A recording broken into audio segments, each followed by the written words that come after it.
आज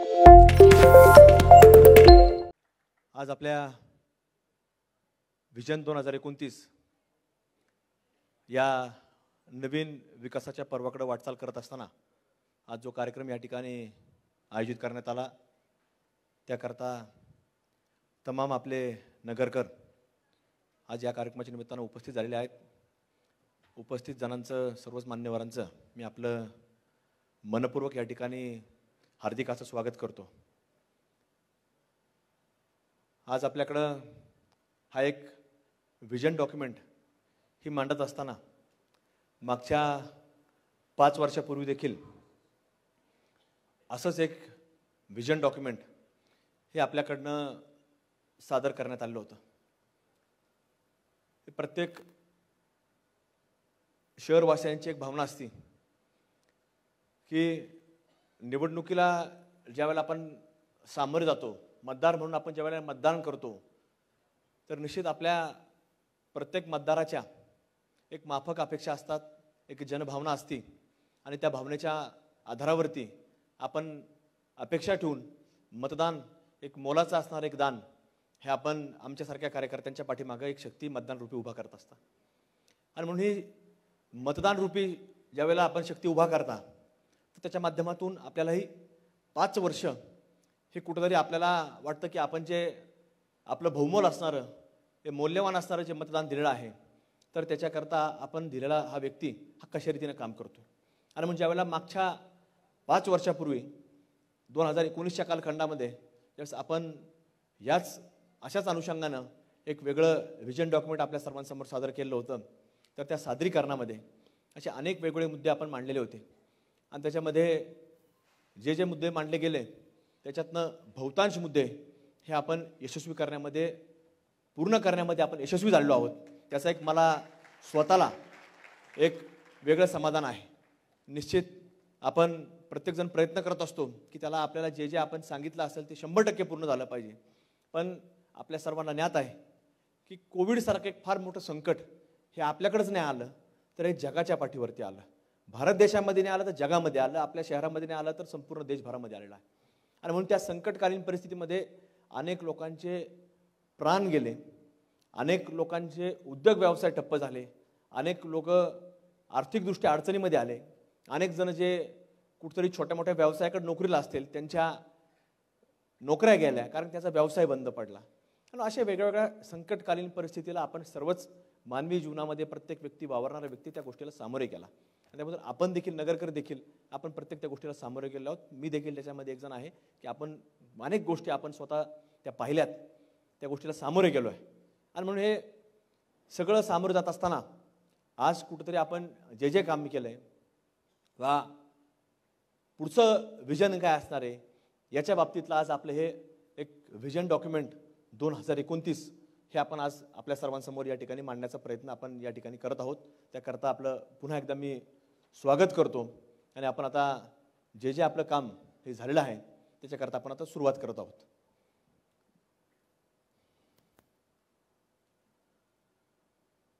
आज आपल्या सर्वांना माहिती आहे की कुठल्याही शहरामध्ये आपण ज्यावेळेला जातो तर त्या शहराची ओळख ही त्या शहरातल्या रस्त्यांवर होत असते। आणि म्हणून आपल्याकडे देखील एक फार वर्षापासून आपण प्रतीक्षित होतो की आपल्याला कुठेतरी एक चांगले रस्ते मिळाले पाहिजेत आणि हे रस्ते मिळण्याकरता अनेक वर्षापासून आपण प्रयत्नात होतो आणि त्याच्यामध्ये काही मागच्या 7-8 वर्षामध्ये चांगल्या प्रकारे आपली यश यायला सुरुवात झाली।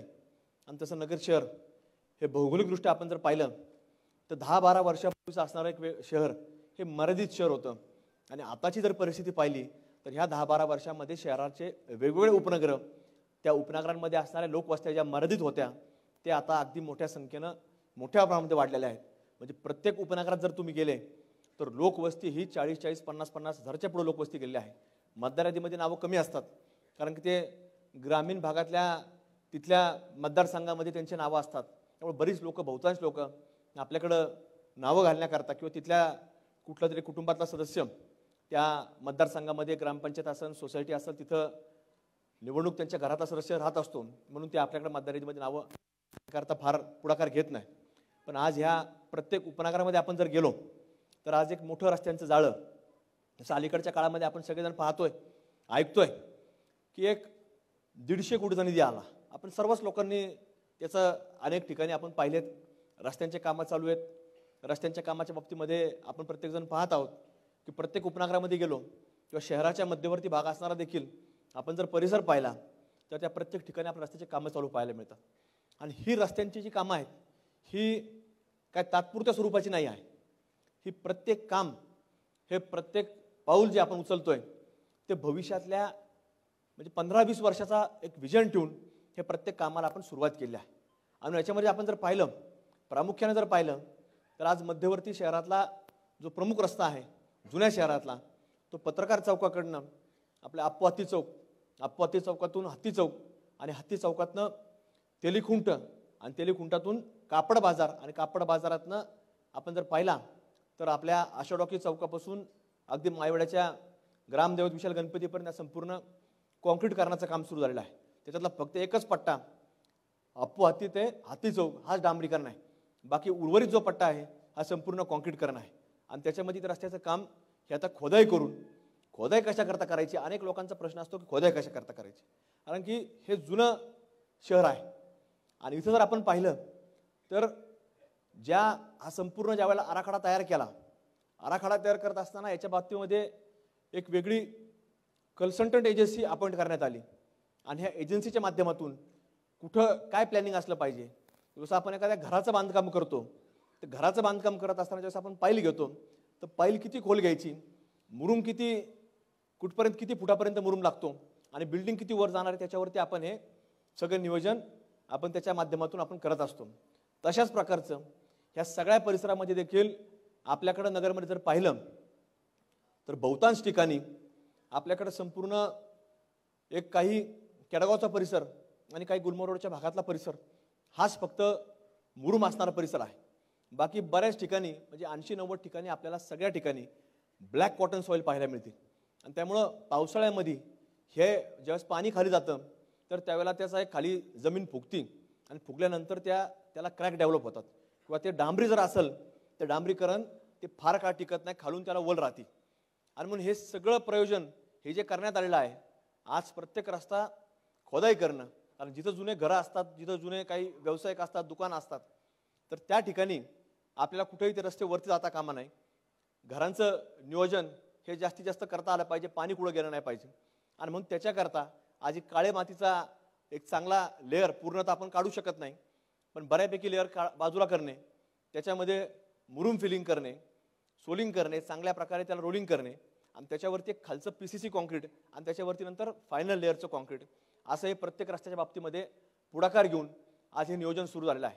आणि हे करत असताना थोडा कालावधी या संपूर्ण कामामध्ये लागत असतो. कारण कॉन्क्रीटचं काम म्हटलं जसं आपण स्लॅब भरतो घराचा किंवा कुठलाही स्लॅब भरला तर त्याला जवळपास 15-20 दिवस आपण पाणी भरून ठेवतो. त्याच्यावर कुठलंही वाहन जाणार नसतं तरी आपल्याला त्याची काळजी घ्यावी लागते, कारण ते भविष्यामध्ये लिकेज व्हायला नको. पण हा जो रस्ता आहे याच्यावरनं तर काही टनांच्या गाड्या किंवा आपल्या रोजची दैनंदिन वाहतूक ही होणार असते आणि म्हणून त्याची खबरदारी आपल्याला अधिकची घ्यावी लागते. म्हणून या सगळ्या बाबतीमधलं प्रयोजन आज आपल्याकडनं करण्यात येत आहे. आणि त्यामुळं आज हे अनेक शहरामध्ये अनेक वेगवेगळे रस्ते हे आज आपल्याकडं काम सुरू असताना आपल्याला पाहायला मिळतात. आणि आज जर प्रामुख्याने आपण जर पाहिलं तर याच्यामध्ये आज आपण जे काम करतोय हे काम करत असताना हे 150 कोटीचा जर एक एकत्रित आराखडा असला तरी मान्यता मोठ्या प्रमाणामध्ये आपल्याला जवळपास आपण शासनाकडं जवळपास 500 कोटीपेक्षा अधिकचा मोठा आराखडा आपण सादर केला आहे. आणि त्याच्यामधला आज आपल्याला हा एक पहिला टप्पा आपण आणण्यामध्ये यशस्वी चाललो आहे.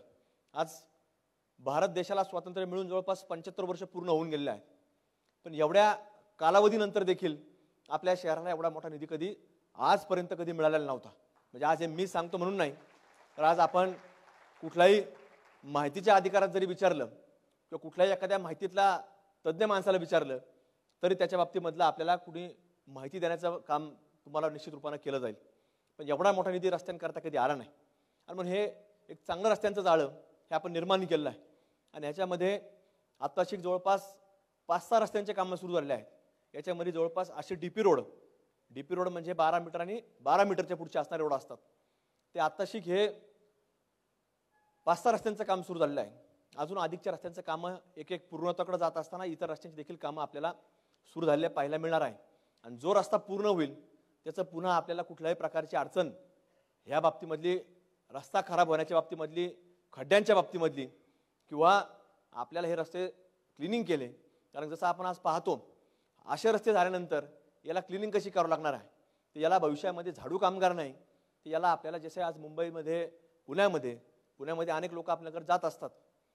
जसं आपण पाहतो की तिथं एक खाजगी उद्योजकाच्या माध्यमातून तिथं व्हॅक्यूमच्या गाड्या उपलब्ध आहेत.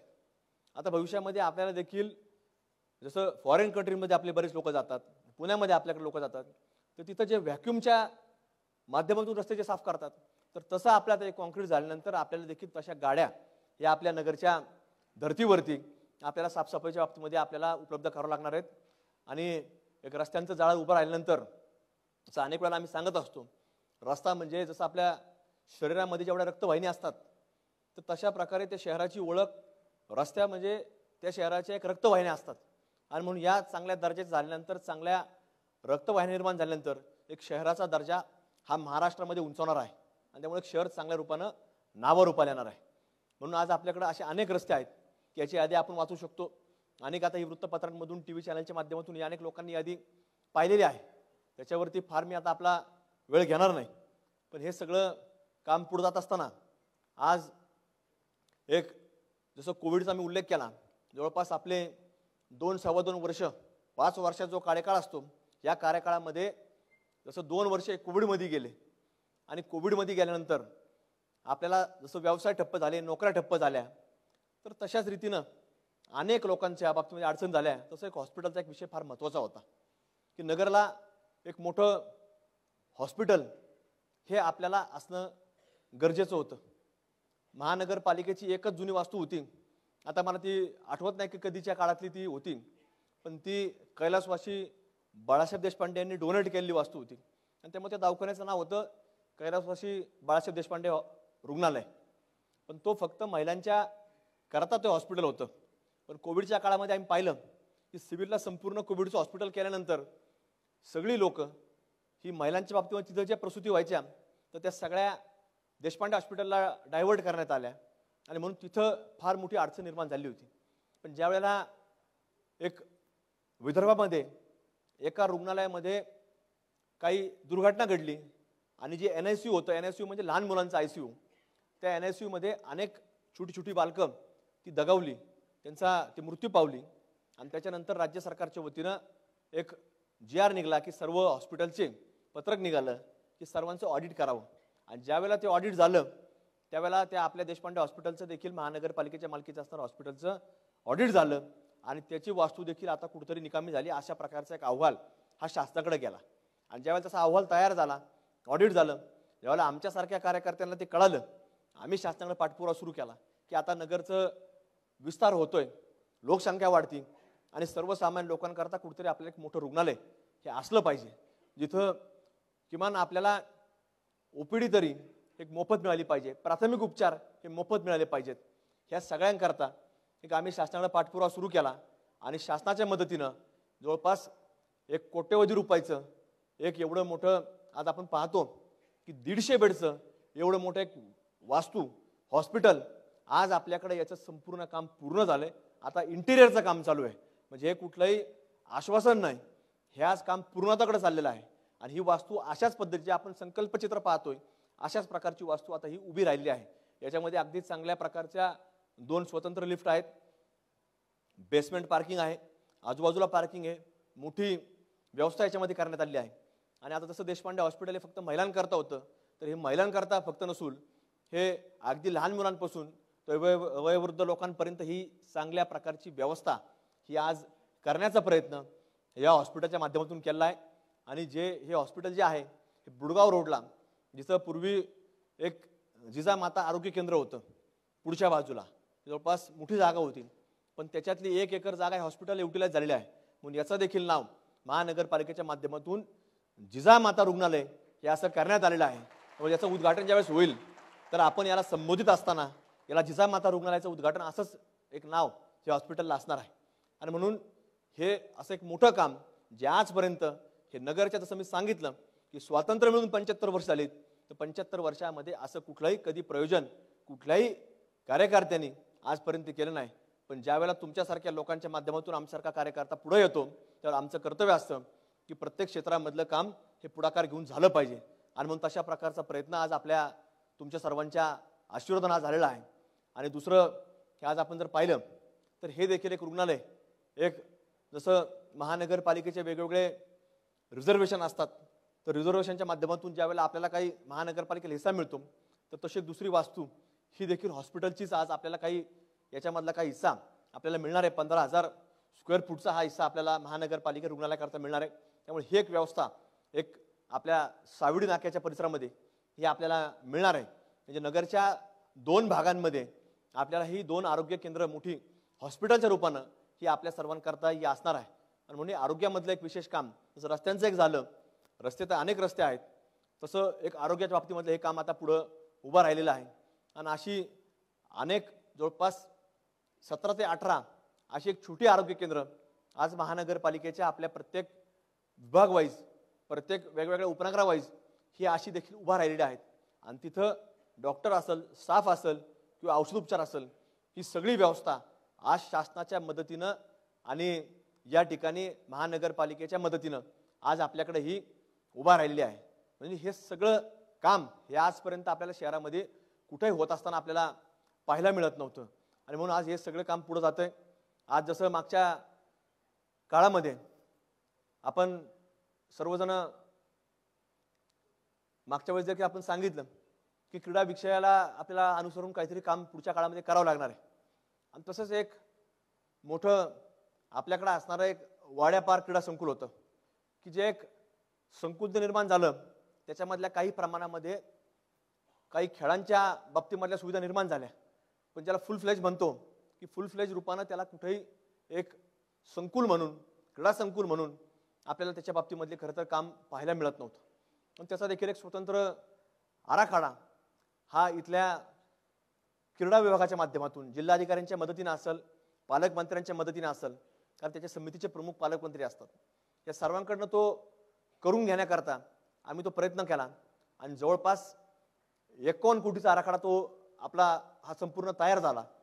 आणि त्याच्यामध्ये हा आराखडा तयार झाल्यानंतर हा शासनाकडे मंजुरी करता दिला. आणि या शासनाच्या मंजुरी करता क्रीडा मंत्री देखील आपण इथं वाड्या पार्कमध्ये आणले होते, जे आता शासनाच्या मंत्रिमंडळामध्ये काम करतात संजय बनसोडे म्हणून, त्यांना आपण इथं आणलो होतो. त्यांना संपूर्ण क्रीडा संकुल दाखवलं आणि दाखवल्यानंतर त्यांनी संपूर्ण आराखडा तयार करण्याची सूचना या जिल्हा क्रीडा संकुल समितीच्या अधिकारी वर्गाला दिला. आणि त्याच्यानंतर तो आराखडा तयार झाला. आणि तो आराखडा तयार झाल्यानंतर शासनाकडे गेला, तर शासनाच्या मदतीनं तो संपूर्ण आराखडा जवळपास 51 कोटीचा आराखडा हा आपण मंजूर करण्यामध्ये आपण यशस्वी ठरलो. आणि त्याच्यातली 15 कोटीची रक्कम ही आपल्याला आता प्राप्त झालेली आहे. म्हणजे हे संपूर्ण काम जे आज आमच्यासारखी जी काही पिढी असेल ती 20 वर्ष तरी न खेळता याच्यातून बाहेर पडली. कारण पूर्वी एकच ग्राउंड होतं एवढं वाड्या पार्कचं, आता अनेक वेगवेगळे ग्राउंड्स निर्माण झालेले आहेत, पण पूर्वी एकमेव एवढं साधन होतं वाड्या पार्क. पण हळूहळू याच्यातनं काही पिढी अशी गेली की ती न खेळताच बाहेर पडली. आणि म्हणून ज्या वेळेला आपल्याला काहीतरी जसं आत्ताच पॅरिस ऑलिम्पिक गेम्स संपन्न झाले, तर तिथं आपण ज्यावेळेस काही स्पर्धा पाहतो, स्पर्धा पाहत असताना भारताचा एखादा खेळाडू ज्यावेळेला तिथं काहीतरी पुढे जात असतो, एखाद्या खेळापर्यंत पोहोचतो, सिल्वरपर्यंत पोहोचला, ब्रॉन्झपर्यंत पोहोचला, गोल्डपर्यंत पोहोचला, तर आपल्याला आनंद होतो. मग आपल्याला थोडं त्याचं गोल्डपर्यंत गेला आपल्याला वाटतं भारताला मिळालंय, पण तो आपल्या राज्यातला पाहिजे होता. आपल्या राज्यातला मिळाला आपल्याला वाटतं तो आपल्या जिल्ह्यातला पाहिजे होता. आणि जिल्ह्यातला मिळालं आपल्याला वाटतं तर ते आपल्या शहरातला पाहिजे होता. आणि शहरातला निघाला आपल्याला ते तिकडच्या भागातला आहे, आपल्याकडे काही आपल्याकडे कोणातरी मिळालं पाहिजे होतं. म्हणजे अशी ही माणसाची एक सातत्याने एक इच्छाशक्ती असते, वाटत असतं की ते आपल्या माणसाला कोणातरी मिळालं पाहिजे. पण हे कधी मिळणार आहे? हे जर विकसित झालं, हे जर विजन कुणी ठेवलं, ह्याचा जर पाठपुरावा कुणी केला तरच ठेवू शकतं. पण हे पाठपुरावा करण्याचं काम ज्यावेळेला तुम्ही आमच्यासारखे कार्यकर्ते मतदानाच्या माध्यमातून घडवता, त्यावेळेस आमच्यासारखे लोक हे विजन ठेवून ह्याच्यावरती काम करत असतात. आणि म्हणून त्याच्या माध्यमातून आज एवढी मोठी रक्कम ही तयार करून जवळपास 51 कोटीचा आराखडा मान्यता मिळून त्याच्यातली जवळपास 15.5 कोटी रुपयाची रक्कम आज आपल्याला प्राप्त झालेली आहे आणि याचा लगेचच आचारसंहिता संपल्याबरोबर याचा लगेचच त्याच्यामध्ये टेंडर निघेल आणि त्या कामाला मान्यता मिळून आपलं ते काम सुरू होणार आहे. हे सगळं रेकॉर्डवरती आहे. हे काय कुठलंही जसं काही राजकीय मंडळी काहीतरी काल्पनिक चित्र उभा करतात ज्याला कुठलाही बेस नसतो. आपण त्याला विचारलं तक्रार अर्ज आहे का, कंप्लेंट आहे का, कुठं काही दाखल केलंय का, ते सांगू शकतील नाही, ते नंतर होणार आहे. तसं हे सगळं ऑन रेकॉर्ड आहे, मान्यता मिळालेलं आहे, त्याचं कागद असतं, रेकॉर्ड असतं. हे सगळं चित्र जे आपण पाहतो हे आपण सगळं मान्यता मिळवलेलं जे रेकॉर्डवरती आहे. जसं मी मगाशी सांगितलं की तुम्ही आज जसं स्वातंत्र्य मिळून 75 वर्ष होऊन गेलेत, आजपर्यंत याचा कोणी कधी विचार केला नाही. हे सगळ्या गोष्टीचा विचार ज्यावेळेला तुम्ही आमच्यावर जबाबदारी टाकता तर ते पूर्ण करण्याचं काम हे आम्ही सगळे मंडळी करत असतो. आणि म्हणून हे दुसरा क्रीडांगणाचा विषय मागच्या वेळेला आम्ही सांगितलं होतं की एक नवीन आपल्याला कुठेतरी क्रीडा विषयाबाबतीमध्ये आपल्याला काम करावं लागणार आहे. आणि आता आमची संकल्पना आहे की आपल्याला नगरची जेवढी उपनगरं तयार होत आहेत, आता अनेक ठिकाणी आपल्याला लोक सकाळच्या वेळेला संध्याकाळच्या वेळेला क्रीडांगणावर पाहायला मिळतात. कोविडच्या नंतर त्यामध्ये प्रमाण वाढले आणि त्या वाढत्या प्रमाणाच्या अनुषंगानं जसं आम्ही सांगितलं होतं की पुढच्या काळामध्ये एक काही ना काही स्पोर्ट्स ॲक्टिव्हिटीमध्ये आपल्याला काम करावं लागणार आहे. आणि तशाच प्रकारचं एक स्पोर्ट्स कॉम्प्लेक्स आता हे आपण जे चित्र पाहताय, संकल्पचित्र पाहताय, जसं हॉस्पिटलचं पाहिलं तसं हे संकल्पचित्र देखील सारस नगर परिसरामध्ये आज जवळपास 99% काम याचं पूर्ण झालेलं आहे. म्हणजे याचं देखील काम पूर्ण झालेलं आहे, हे कुठलंही काल्पनिक नाही. हे जे सांगत असतील कोणी राजकीय लोक ते उद्या आत्ताही तुम्ही कार्यक्रम संपला तर तुम्ही आत्ता इथे जाऊन पाहू शकता. जे रामदेवरा मंदिर आहे त्याच्या शेजारी हे लागून आहे. मग त्याचं जे तुम्ही पाहताय अगदी वॉल कंपाऊंडपासून तर आतल्या सगळ्या ॲक्टिव्हिटीपर्यंत आता हे जवळपास 99% काम पूर्ण झालेलं आहे. याचं देखील हे काम पूर्ण झाल्यानंतर त्याचं उद्घाटन होणार आहे आणि तिथं जवळपास 10-12 खेळ अंदाजे सगळे बसवलेले आहेत. आणि त्याच्यामधनं ज्या कोणाला आज आपण मी जसा उल्लेख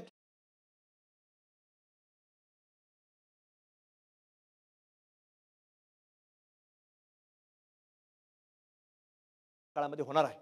आणि हे क्रीडांगण एक चांगल्या नावावर उभं राहिलं आहे. आणि ज्या वेळेला याचं उद्घाटन होईल, लोक तिथं जायला सुरू करतील, तर याच्यामध्ये ज्याला करिअर करायचं असेल एखाद्या विशिष्ट खेळामध्ये तर त्याला तिथं अगदी सगळ्या फॅसिलिटीज, कारण आपण पाहतो की जसं ॲथलेटिक्समध्ये एखादा रनिंगमध्ये जर पुढं असेल, त्याला रनिंग जर करायची असेल तर तो असा मैदानावरती त्याची रनिंग होत नसते. जसं महाराष्ट्र कुस्ती स्पर्धा पार पाडतात, हिंद केसरी कुस्ती स्पर्धा पार पाडतात किंवा नॅशनलला इंटरनॅशनलला कुस्तीमध्ये एखादा माणूस जातो, आपण तालमीत पाहतो की मनुष्य लाल मातीत खेळत असतो. पण ज्या वेळेला तो महाराष्ट्र केसरीला किंवा पुढे जातो तर त्याला ते मॅटवरची कुस्ती करावं लागते. आणि म्हणून हे रनिंगच्या बाबतीमध्ये देखील ज्यावेळेला रनिंग करतो आपण, जसं एक मागं चित्रपट आला भाग मिल्खा भाग, तर त्याचे पळतात रनिंगवर ज्यावेळेस इंटरनॅशनल लेवलला पळावं लागतं तर तो सिंथेटिक ट्रॅक असतो. बघ असं मातीत नाही पळत, ते आपल्याला जर लाल दिसत असलं तर ती माती नसती, सिंथेटिक ट्रॅक म्हणतात. तर आपल्याला प्रयत्न आहे की ह्या सगळ्या क्रीडांगाच्या बाबतीमध्ये एक सिंथेटिक ट्रॅक हा निर्माण करायचा आणि तो याच्यामध्ये आपण तो करणार आहे. जेणेकरून जसं आपल्याकडं आजपर्यंत रनिंगमध्ये 2च नावं ऐकायला मिळतात. तो चित्रपट आला म्हणून आपल्याला भाग मिल्खा सिंग आपल्याला नाव आलं आणि दुसरं कोणतं नाव आहे पी.टी. उषा, एवढं आपल्याला 2च माहिती. मग पुढे आपल्याला कुणी घडवायचे असते पी.टी. उषा नंतर मिल्खा सिंग नंतर तर आपल्याला सिंथेटिक ट्रॅक हे आपल्याला कुठेतरी त्याच्या संकल्पनेमध्ये ठेवावं लागलं आणि त्याचं नियोजन ह्याच्यामध्ये आपण आता केलेलं आहे. आणि येणाऱ्या काळामध्ये निश्चित या स्पोर्ट्स कॉम्प्लेक्समधून आपल्याला येणाऱ्या काळामध्ये ज्याची इच्छाशक्ती असेल, जो खेळाडू चांगल्या वृत्तीने खेळेल, चांगल्या कष्टाने पुढे जाईल, तर मला खात्री आहे, मला विश्वास आहे की आपल्या सर्वांच्या आशीर्वादानं तो निश्चित येणाऱ्या काळामध्ये आपल्या नगरचं नाव या ऑलिम्पिकमध्ये आल्याशिवाय राहणार नाही असा एक विश्वास अशा क्रीडांगण निर्माण झाल्यानंतर आज माझ्यासारख्या कार्यकर्त्यांना देखील या ठिकाणी वाटतो. म्हणून आपलं सगळं काम पुढे जात असताना आज कुठलंही शहर म्हटलं तर त्याला आपल्याला थोडं सुशोभित करावं लागतं आणि सुशोभीकरण करण्याकरता आपल्याला विजन ठेवावं लागतं. आणि त्या विजनच्या माध्यमातून आम्ही मागच्या वेळेला देखील सांगितलं होतं की आपल्याला चौक सुशोभीकरण करायचं आहे. आता चौक सुशोभीकरण करण्याकरता आपण पुढाकार घेतला. अनेक लोकसहभागातून जसं जय आनंद फाउंडेशन, आयलो नगर फाउंडेशनच्या माध्यमातून आपण बुरुडगाव रोडवरती आपण पाहिलं की एक चांगलं एक गाय वासरूचं एक चांगलं एक चित्र त्या ठिकाणी आपल्याला पाहायला मिळतं. आणि तिथं अहिंसा चौक हा एक त्या चौकाला नाव देखील देण्यात आलेलं आहे. आणि हे सगळं पाहिल्यानंतर ज्यावेळेस आपण छत्रपती शिवाजी महाराजांच्या पुतळ्याकडनं बुरुडगाव रोडच्या दिशेने येतो तर आपल्याला एक चांगलं डोळे प्रसन्न होतील आणि मन भरून येईल असं हे एक चांगलं चौक आपल्याला पाहायला मिळतो. त्याच्यामध्ये अगदी एक चांगला कारंजा देखील आहे. आणि काही दिवसामध्ये त्यांनी आता प्रयत्न केलेत की आता तिथे एक छोटं काहीतरी एक सनईच्या आवाजामध्ये किंवा कुठल्या तरी आवाजामध्ये सायंकाळच्या वेळेला काहीतरी तिथं वाद्य वाजल असं एक म्युझिक सिस्टम देखील बसवण्याचा प्रयत्न त्या मंडळींचा आहे. दुसरा पुढे गेलं की चाणक्य चौक जिथं होता, पुढं सिंह भवन आहे.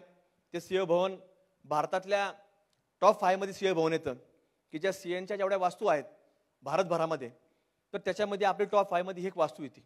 आणि तिथं त्यांचे अगदी देशाच्या वेगवेगळ्या त्यांच्या संघटनेचे वेगवेगळ्या राज्यातले लोक सिंह क्षेत्रामधले लोक ह्याच त्या सिंह भवनला भेट देण्याकरता येत असतात. वेगळे सेशन होतात, त्यांचे लेक्चर होतात. आणि हे सगळं होत असताना त्यांचे देखील इच्छा व्यक्त केली. आम्ही त्यांचा पाठपुरावा केला आणि त्यांना विनंती केली तुम्ही एक चौक केला पाहिजे. त्यांनी देखील पुढाकार घेतला आणि एक चांगला एक तिथं त्यांनी आज एक चौक सुशोभीकरण केलं आपल्याला पाहायला मिळतं. तिसरा चौक आपल्याला हॉटेल स्वास्तिकच्या माध्यमातून तिथं आपल्याला आनंदऋषी महाराज साहेबांची एक समाधीस्थळ आहे. त्या समाधीस्थळाकडं जाणारा जो रस्ता आहे तर तिथं त्या बर्मेच्या परिवाराने पुढाकार घेतला आणि त्यांनी देखील एक चांगल्या प्रकारे आज तो चौक सुशोभीकरण केलेला आहे. आणि येणाऱ्या काही दिवसामध्ये आपल्याला शासनाच्या माध्यमातून देखील मोठा निधी उपलब्ध झालेला आहे. तुम्ही जर काही ठिकाणी पाहिलं तर आपल्या पॉलिटेक्निक कॉलेजच्या बाहेर देखील एक चौक सुशोभीकरण चालू आहे. आपल्या प्रोफेसर कॉलनी चौकाकडनं जो कुष्ठधाम रोड जातो त्या कुष्ठधाम रोडला जात असताना जो आपण गुलमर्ग रोडला राईट मारतो तर तो कलाश्री चौक आहे. तिथं देखील काही मंडळींनी आराखडा बनवलाय. त्याची देखील तो मान्यता करता आचारसंहितेमुळे तो काम थांबलंय. पण आचारसंहिता संपल्यानंतर तो तिथे देखील एक चांगल्या प्रकारचा चौक त्या ठिकाणी उभा राहणार आहे. आणि याच्या माध्यमातून शासनाच्या मदतीने शासनाकडून जो निधी आलेला आहे तर त्या निधीच्या मदतीतून तुम्ही जर स्टेट बँक चौक पाहिला की जिथं विजय हनुमान मंदिर आहे त्याच्या पलीकडे देखील तुम्हाला काही उभा राहिलेलं पाहायला मिळेल. तिथं देखील एक खालचं बांधकाम फाउंडेशन उभा राहिलेलं आहे. असं वेगवेगळ्या ठिकाणी आता वेगवेगळे चौक निर्माण होत आहेत. आणि म्हणून हे सगळं एक शहर सुशोभीकरणामध्ये काय काय केलं पाहिजे याचा एक वेगळा आराखडा हा निर्माण केला. आणि त्याच्याच माध्यमातून बुरुडगाव रोडला असणारं एक ITI कॉलेजच्या बाजूला तिथं भिंतीवरती देखील एक चांगला नगरचा इतिहास एक थोडक्यामध्ये मांडण्याचं एक वेगळं चित्र पाहायला मिळतं. आणि त्याच्यातनं देखील एक चांगलं सुशोभीकरण आज आपल्याला झालेलं पाहायला मिळतंय. नगरच्या उड्डाण पुलाच्या खालच्या बाजूला छत्रपती शिवाजी महाराजांचा एक थोडक्यामध्ये जीवनपाठाचा एक चित्र ते मांडण्याचा प्रयत्न केला. बुरुडगाव रोडवरती एक साईनगरचं उद्यान आहे. तिथं एक चांगलं म्युझिकल फाउंटन की जे संपूर्ण जिल्ह्यामध्ये जर पाहिलं तर जिल्ह्याच्या कुठलाही म्हणजे पर्यटन स्थळ असणारा अकोला तालुका जरी असला तर तिथं देखील आपल्याला कुठेही म्युझिकल फाउंटन पाहायला मिळणार नाही. आणि म्हणून अशा प्रकारचा एक म्युझिकल फाउंटन बुरुडगाव रोडला जवळपास 5-5.5 कोटी रुपये अंदाजे रक्कम असणारा तो आता म्युझिकल फाउंटन मागच्या 26 जानेवारीला तो सुरू झालेला आहे. आणि दर शनिवार रविवार तुम्हाला सांगतो तो चालू असतो आणि 500-700 लोक तिथं दर शनिवार रविवार असतात. दुसरा म्युझिकल फाउंटन गंगा उद्यानला त्याचं काम देखील सुरू आहे. हे सगळे म्युझिकल फाउंटन शासनाच्या मदतीनं शासनाच्या निधीतनं हे आपल्याला सुरू आहे. आणि तिथं दोन्ही ठिकाणी आपण गॅलरी बनवल्यात. म्हणजे जसं आपण याच्यामध्ये जातो स्टेडियममध्ये गॅलरी असतात लोकांना बसण्याकरता. म्हणजे ज्याला कोणता छोटा मोठा कार्यक्रम घ्यायचा असेल, कुठलाही कौटुंबिक कार्यक्रम असेल, त्याच्या मित्रपरिवाराचा असेल तर त्या गॅलरीचा उपयोग तिथे एक स्टेज केलेला आहे. म्हणजे साईनगरला देखील गंगा उद्यानात देखील तसंच केलेलं आहे. म्हणजे दोन्ही ठिकाणी तसं केलं आहे. आणि हे देखील दोन्ही जवळपास 5-5-5.5 कोटी रुपयाचे असणारे हे म्युझिकल फाउंटन हे आपल्याकडं नगर शहरामध्ये जे जिल्ह्यामध्ये कुठंच नाही त्या आपल्या नगर शहरामध्ये एक नाही तर 2 उभा केलेले आहेत. आणि त्याचं सर्व सुशोभीकरणामध्ये आपल्या नगरच्या वैभवामध्ये भर पाडण्याकरता मदत होणार आहे. तिसरं सुशोभीकरणाचं जे काम आहे ते आपल्या सर्वांना माहिती आहे की भिस्तबाग माल की जो प्रोफेसर कॉलनी चौकातनं आपण सरळ भिस्तबाग चौकाकडे जातो त्या चौकाकडनं पुढे गेलो की भिस्तबाग माल आहे. तर त्याच्याकरता देखील जवळपास 3.5 कोटी रुपये हे शासनाच्या मदतीने तिथपर्यंत आणलेत आणि त्याचं देखील आपण संकल्पचित्र या ठिकाणी आपण पाहू शकता की तिथं एक चांगल्या प्रकारचं गार्डन आणि तिथं कार्यक्रम येण्याकरता व्यवस्था असेल, लोकांना ज्येष्ठ नागरिक असतील, बाल मुलं असतील त्यांना खेळण्याकरता असेल, ही सगळी चांगल्या प्रकारची व्यवस्था त्या ठिकाणी केली जाणार आहे. हा देखील निधी संपूर्णपणे शासनाकडनं आलाय, त्याचं टेंडर झाले, वर्क ऑर्डर झाली आणि त्या कामाला सुरुवात झालेली आहे. म्हणजे हे देखील काही महिन्यांमध्ये आपल्याला काम पाहायला मिळणार आहे. म्हणून अशी सुशोभीकरणाची कामं ही आज आपल्याला चालू झालेली पाहायला मिळतात. आज आपण पाहतो, जसं मी सांगितलं की नगरची उपनगरं ही वाढत गेली आणि वाढत असताना आपल्याला सातत्याने वाढती लोकवस्ती म्हटलं तर पाण्याचं एक सगळ्यात मोठी मागणी असते. कारण कुठलंही शहर असलं, एखाद्या छोट्या शहर काय एखाद्या छोट्या गावात जरी गेलो तर तिथं पाण्याची व्यवस्था नसते तर रोज अडचणीला वेगवेगळ्या अडचणीला आपल्याला सामोरं जावं लागतं. आणि म्हणून त्या अडचणीकरता अडचण येऊ नये किंवा पाण्याची व्यवस्था होण्याकरता आपण त्याच्यामध्ये प्रयत्न केले आणि शासनाच्या माध्यमातून केंद्र सरकारच्या मदतीनं अमृत पाणी योजना ही शासनाच्या माध्यमातून मंजूर करून आणली. आणि त्याचं ही मंजूर करून आल्यानंतर त्याच्या अगोदर देखील फेज 2 म्हणून पाण्याची योजना मंजूर करून आणलेली होती. त्याच्यामधनं प्रत्येक उपनगराला एक टाक्या बांधल्या, जिथं 1-1 लाखाची लोकवस्ती असेल तिथं 10-10, 12-12 लाखाच्या पाण्याच्या टाक्या निर्माण झाल्या. आणि त्याच्यातनं डिस्ट्रीब्युशनची लाईन आपण पाहतो की ज्या लाईन पूर्वी लोखंडी पाईपलाईन असायच्या तर त्या काळांतराने खराब व्हायच्या, पण ह्या फेज 2 मध्ये आपण जर पाहिलं तर त्याच्यामध्ये HDPE पाईप वापरण्यात आले की जेणे ते खराब होत नाही, हे वर्षानुवर्ष तसेच राहतात.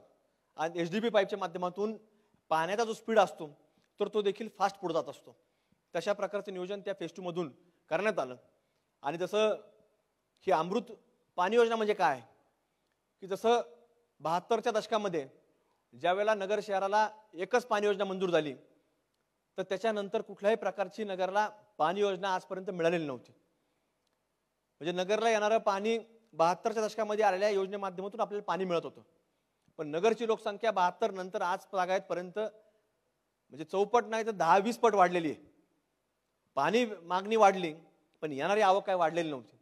मग येणारी आवक कशी वाढवायची तर त्याच्याकरता ह्या अमृत पाणी योजनेचं समावेश हा केंद्र सरकारच्या मदतीने आपल्याला करण्यात आला. आणि त्याच्याकडनं हा संपूर्ण निधी जवळपास 137 कोटी रुपयाचा निधी हा केंद्र सरकारच्या माध्यमातून राज्य सरकारपर्यंत आला आणि राज्य सरकारच्या माध्यमातून आपल्यापर्यंत आला. आणि आज ती देखील योजना जसं मुळा डॅमवरनं विळदपर्यंत पाणी येतं आणि विळदपासून वसंत टेकडीला येतं आणि वसंत टेकडीवरनं संपूर्ण शहराला डिस्ट्रीब्युशन होत असतं. तिथं देखील एकच पाण्याची टाकी होती आणि त्या पाण्याच्या टाकीच्या माध्यमातून डिस्ट्रीब्युशन व्हायचं. पण ती पाण्याची टाकी आणि त्याच्या बरोबरीनं अजून एक पाण्याची टाकी ही तिथं आज उभा राहिलेली आहे. म्हणजे येणारं पाणी हे जुन्या एक लाईनमधून येतच होतं, पण अजून एक नवीन लाईन टाकून येणाऱ्या पाण्याची आवक वाढवलेली आहे. त्यामुळे आज शहरामध्ये जिथं ज्या ज्या भागांमध्ये 15-15 दिवस पाणी जात नव्हतं, काही काही भागांमध्ये 8-8 दिवस पाणी जात नव्हतं, तिथं आज किमान दिवसाळ पाणी जायला लागलं, 2 दिवसाळ पाणी जायला लागलं. आणि ही योजना हिची आज पूर्णत्वाकडे आहे. त्याचं अजून मायक्रो प्लॅनिंग करून आमचा प्रयत्न आहे की प्रत्येक उपनगराला या फेज 2 मधून ज्या टाक्या उभ्या राहिल्यात, फेज 2 मधून ज्या पाण्याचं डिस्ट्रीब्युशन सुरू झालेलं आहे तर तिथं रोज आपल्याला पाणी गेलं पाहिजे, अशा प्रकारचं नियोजन आपण संपूर्ण शहरामध्ये केलं आहे. म्हणजे आज तुम्ही विचार करा की 70-72च्या दशकानंतर याचा कधीही विचार केला गेला नव्हता, पण तो विचार कुठेतरी आज आपण केला. त्याच्यावर फक्त विचार न करता तो प्रयत्न केला आणि तो प्रयत्न करून आज शासनाच्या मदतीने हे सगळं काम आपलं पूर्णत्वाकडे चाललेलं आहे. आणि म्हणून दुसरा प्रश्न आहे की आता ही देखील योजना आपण पाहतो की आज सीना नदी, या सीना नदीच्या बाबतीमध्ये सातत्याने जसं वाढतं शहर आहे तसं कुठल्या ना कुठल्या वड्याला ते ड्रेनेज सिस्टम सोडलेलं असतं. म्हणून येणाऱ्या काळामध्ये आपल्याला कुठेतरी याच्यावरती निर्णय केला पाहिजे, नियोजन केलं पाहिजे. त्याच्याकरता आम्ही बऱ्याच वर्षापासून प्रयत्नशील होतो. जसं ही अमृत पाणी योजना शासनाच्या माध्यमातून आपल्याला केंद्र सरकारच्या मदतीने आपल्याला मिळाली, तशीच ही दुसरी पाणी योजना भुयारी गटार योजना ही देखील आपल्याला केंद्र सरकारच्या मदतीनं महाराष्ट्र सरकारपर्यंत आली, सरकारच्या माध्यमातून आपल्याला मिळाली. आणि त्याचा आता पूर्ण सिस्टम जर तुम्ही सीना नदीच्या परिसरामध्ये जर पाहिलं तर प्रत्येक ठिकाणी तुम्हाला ड्रेनेजचे पाईप आणि मोठे ड्रेनेज तुम्हाला 10-10 फुटाचे ड्रेनेज पाहायला मिळतील. कारण ते सिव्हिलच्या चौकापासून तर इकडच्या संपूर्ण शहरामध्ये आज ती योजना कार्यान्वित झालेली आहे. आता संपूर्ण काही दिवसामध्ये त्याचं पाणी, ड्रेनेज सिस्टमचं पाणी सिन्नरमध्ये न सोडता या फिल्ट्रेशन प्लांटला ब्रोडगाव रोडला भिंगार नाऱ्या शेजारी हा संपूर्ण प्लांट हा उभा राहिलेला आहे. याच्यातनं ती व्यवस्था, हे संपूर्ण ड्रेनेजचं पाणी एक जलशुद्धीकरण केंद्र उभा केलेलं आहे. आणि ह्या जलशुद्धीकरण केंद्राच्या माध्यमातून हे पाणी पुन्हा रिसायकल करून ते शेती कामाकरता किंवा गार्डनिंगच्या कामाकरता वापरलं जाईल, असं हे सिस्टम केंद्र सरकारच्या निधीमधनं, राज्य सरकारच्या निधीमधनं हे उभा राहिलेलं आहे. आणि हे एवढा मोठा प्रोजेक्ट हा आपल्याला आज पूर्ण होतोय. आणि हा संपूर्ण कार्यान्वित झाल्यानंतर आज जे आपल्याला कुठं कुठं आपण जर जातो तर काही प्रमाणामध्ये कमी डास पाहायला मिळतात, काही ठिकाणी जास्त डास पाहायला मिळतात. ज्या वेळेला हा प्रोजेक्ट पूर्ण होईल, सिन्नर नदीमधलं पाणी, ड्रेनेज जाणारं पाणी बंद होईल, तर त्यावेळेला डासांचं देखील प्रमाण हे आपल्याला नाहीसं झालेलं पाहायला मिळेल. आणि त्याचं कारण फक्त ही योजना असणार आहे. म्हणजे आपण कुठेही संध्याकाळच्या वेळेला बसू शकतो, कारण डासांचं प्रमाण कमी होणार आहे, घाण पाणी सगळं बंद होणार आहे. आणि ही योजना नसल्यामुळे जसं आपण ड्रेनेजचं पाणी सगळं सिन्नर नदीत सोडतो, तर कैक कोटी रुपयाचा दंड हा ग्रीन ट्रिब्युनल कोर्टाच्या वतीने देखील महानगरपालिकेला सातत्याने झालेला आहे. आणि म्हणून हे प्रकल्प हा नगर करता एक फार मोठा प्रकल्प असणार आहे, की ज्याच्यातनं जसं एखादा रस्ता छोटा असला, मोठा झाल्यावर आपण म्हणतो की थोडा श्वास मोकळा झाला, तर तसं हा प्रोजेक्ट ज्या वेळेला आपला पूर्ण होईल, सिनेला जाणारं ड्रेनेजचं पाणी बंद होईल, तर त्यावेळेला सिनेचा देखील श्वास, सिन्नरचा श्वास हा मोकळा झाला आपल्याला पाहायला मिळणार आहे. आणि म्हणजे सगळं काम जे होत असतं, विचार असतो, तर तो विचार कुठून मिळतो, तर काम करायची ऊर्जा, प्रेरणा ही मिळत असते आपल्याला ह्या महापुरुषांकडून. आणि म्हणून ह्या महापुरुषांचे पुतळे हे नगरमध्ये असले पाहिजेत. आणि नगर शहर हे जिल्ह्याचं ठिकाण आहे.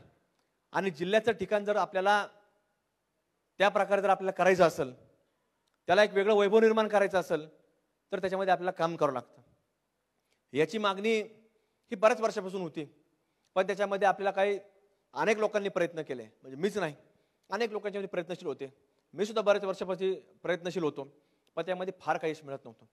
पण आज आपण जर पाहिलं तर हे सगळे कामं पूर्णत्वाकडे चाललेले आहेत. आज जर आपण महानगरपालिकेच्या आवारामध्ये पाहिलं तर छत्रपती शिवाजी महाराजांचा सिंहासनावरती विराजमान असणारा एक चांगला भव्य दिव्य पुतळा हा आज आपल्याला पाहायला मिळतो. प्रवेश केला की आपल्याला ती एक वेगळी ऊर्जा मिळते. आणि तिथनं जसं आज आपण पाहतो की दिल्लीमध्ये जर तुम्ही गेलात तर दिल्लीच्या महाराष्ट्र सदनामध्ये देखील महाराष्ट्र ताट माने उभा असतो, तो फक्त आणि फक्त छत्रपती शिवाजी महाराजांच्या पुतळ्यामुळं. तर तसंच एक वेगळं चित्र ज्यावेळेला महानगरपालिका म्हणजे नगर शहराची एक प्रमुख संस्था आहे, आणि त्या संस्थेच्या आवारामध्ये जो व्यक्ती त्या ठिकाणी खुर्चीवर विराजमान होत असेल, मग तो अधिकारी असो किंवा पदाधिकारी असो, त्याला नेहमी भान असलं पाहिजे की आपण छत्रपती शिवाजी महाराजांच्या आशीर्वादानं त्या राज्यामध्ये आज आपण या खुर्चीवरती विराजमान झालेलो आहोत. आणि मग तसा एक पुतळा आज आपल्याला निर्माण झालेला पाहायला मिळतो. आज दुसरा पुतळा, आपला जो प्रमुख पुतळा आहे नगरच्या स्टँडच्या परिसरामध्ये आहे, तो देखील पुतळा आता पूर्वी फार जुना पुतळा आहे, आता स्टँडचं नूतनीकरण होणार आहे.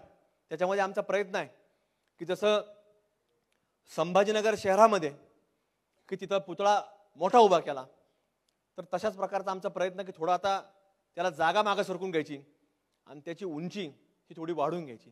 छत्रपती शिवाजी महाराजांची तसं कुणी उंची कमी नाहीच आहे, ती आपण काय फक्त पुतळ्याच्या पण वाढू शकतो, तशी ती आपल्या प्रत्येकाच्या मनामध्ये एक वेगळं आधाराचं स्थान, एक वेगळं उंचीवरचं स्थान आहे. त्यामुळं त्या स्थानाला एक वेगळं स्थान निर्माण करण्याकरता तो पुतळा आणि त्या सर्व त्याचं जागेचं एक नवीन नूतनीकरण आपला करण्याचा प्रयत्न आहे, मानस आहे. त्याच्या परवानग्या देखील आपण शासनाकडनं येणाऱ्या काळामध्ये घेणार आहोत. 2007 साली ज्यावेळेला आम्ही या क्षेत्रामध्ये देखील काम करत नव्हतो, त्यावेळेला महानगरपालिकेमध्ये ठराव झालेला होता 2007 साली. त्यावेळेला तत्कालीन नगरसेवक कैलासवासी गिरोले मामा यांनी तो ठराव केला होता की धर्मवीर संभाजी महाराजांचा पुतळा हा नगरच्या प्रोफेसर कॉलनी चौक परिसरामध्ये बसवायचा. हा फक्त ठराव झाला, त्याच्यामध्ये अनेक वेळा त्या चर्चा त्या महानगरपालिका सभागृहामध्ये व्हायच्या. मी देखील तिथं काम केलं, मी देखील ते ऐकायचो, पण त्याच्यामध्ये फार पुढं विषय जात नव्हता. पण मागच्या काही काळामध्ये तो आपण प्रयत्न केला आणि आज सगळं बाजूचं जे काम आहे आज जे आपल्याला याच्यामध्ये पाहायला मिळतंय ते संपूर्ण काम आता उभा राहिलेलं आहे. चौथारा देखील उभा राहिलेला आहे. फक्त आता पुतळ्याचं काम अंतिम टप्प्यामध्ये आहे आणि ते देखील काही महिन्यांमध्ये आपल्याला त्याचं देखील उद्घाटन झालेलं पाहायला मिळणार आहे. बऱ्याच लोकांना वाटतं आज महामानव डॉक्टर बाबासाहेब आंबेडकरांचा पुतळा याचा देखील बरेच वर्ष संघर्ष चालू होता. काही लोक सातत्याने प्रयत्नशील होते की तो पुतळा झाला पाहिजे आणि आज मी अभिमानाने सांगू शकतो महामानव डॉक्टर बाबासाहेब आंबेडकरांचा पुतळा हा जो या ठिकाणी जो आपण पाहताय असाच पुतळा हा एकमेव भारताच्या सगळ्यात मोठी लोकशाही असणारा सुप्रीम कोर्ट त्याच्या आवारामध्ये असाच एक पुतळा आहे आणि दुसरा बसणार आहे तर आपल्या शहरामध्ये बसणार आहे. म्हणजे एक एवढा मोठा एक काम की जे तिथं सुप्रीम कोर्टानंतर आपल्याकडे बसणार आहे असा पुतळा आपल्याकडे तयार झाला आहे. हा देखील दुसरा आपण चित्र जर पाहिलं तर महात्मा ज्योतिबा फुले आणि सावित्रीबाई फुले यांचा जर आपण पुतळा पाहिला तर नगरचा जसा इतिहास आहे तर त्या इतिहासामध्ये जशा 2 वेशी आहेत दिल्ली गेटच्या आणि एक माळीवाड्याची वेश. त्या माळीवाड्याच्या वेशीमध्ये महात्मा ज्योतिबा फुलेंचा पुतळा आहे आणि त्या पुतळ्याकरता देखील महानगरपालिकेमध्ये काकांनीच ठराव मांडला होता की तो पूर्णकृती पुतळा करायचा. तो ठराव झाला पण त्याच्यामध्ये फार पुढं विषय जात नव्हता. त्यांनी मागं मला सांगितलं की त्याच्या बाबतीमध्ये पुढाकार घ्या. मग त्यावेळेला काही लोकांशी आम्ही चर्चा केली. ते म्हणले पूर्णकृती पुतळा बसवत असताना चांगल्या प्रकारचं तिथं पुढं सुशोभीकरण झालं पाहिजे की ते पुतळा देखील सुशोभीकरण करण. पण त्याच्यामध्ये अजून एक मी विषय ॲड केला तो म्हणजे ज्या आज भारत देशामध्ये महिलांना जेवढं महत्त्व प्राप्त झालंय महिला सर्वोच्च पदापर्यंत ज्या पोहोचल्या असतील अगदी देशाच्या पंतप्रधान पदापासून तर राष्ट्रपती देखील 2 वेळा महिला झाल्या. एक प्रतिभाताई पाटील आणि दुसऱ्या आत्ता ज्या आहेत द्रौपदी मुर्मू.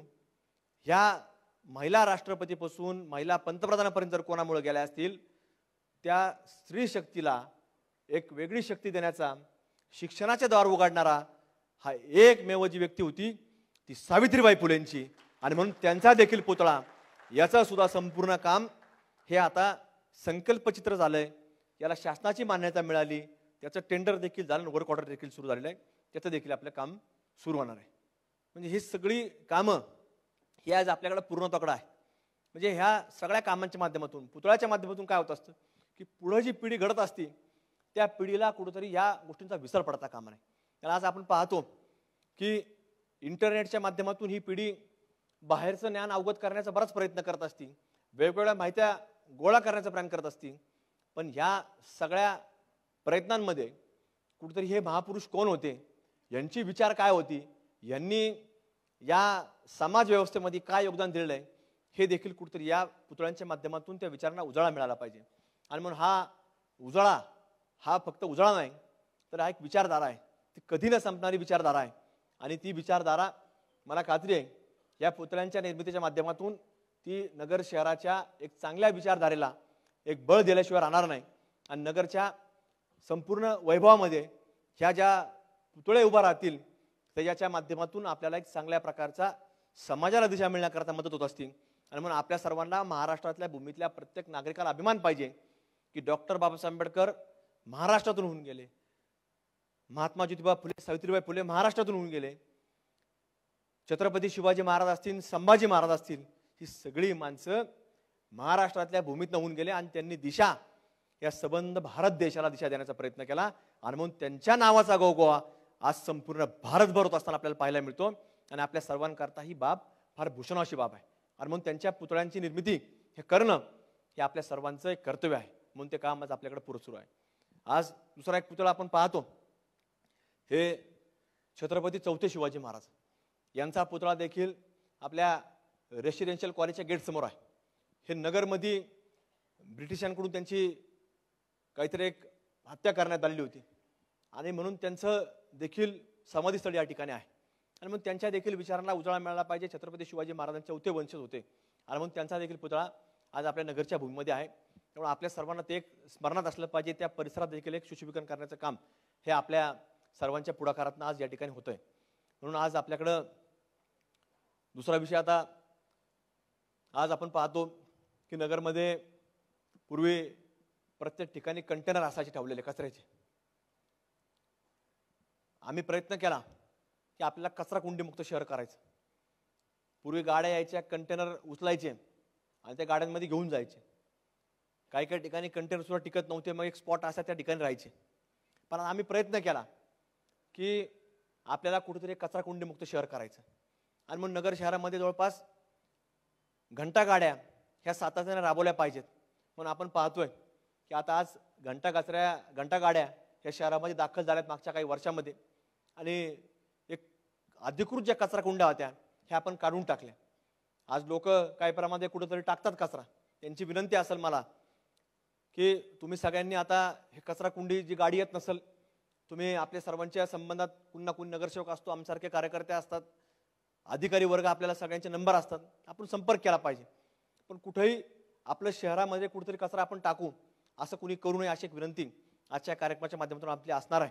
आज बऱ्याच ठिकाणी हे कचरा गाड्या पोहोचतात, गल्लीबोळापर्यंत पोहोचतात.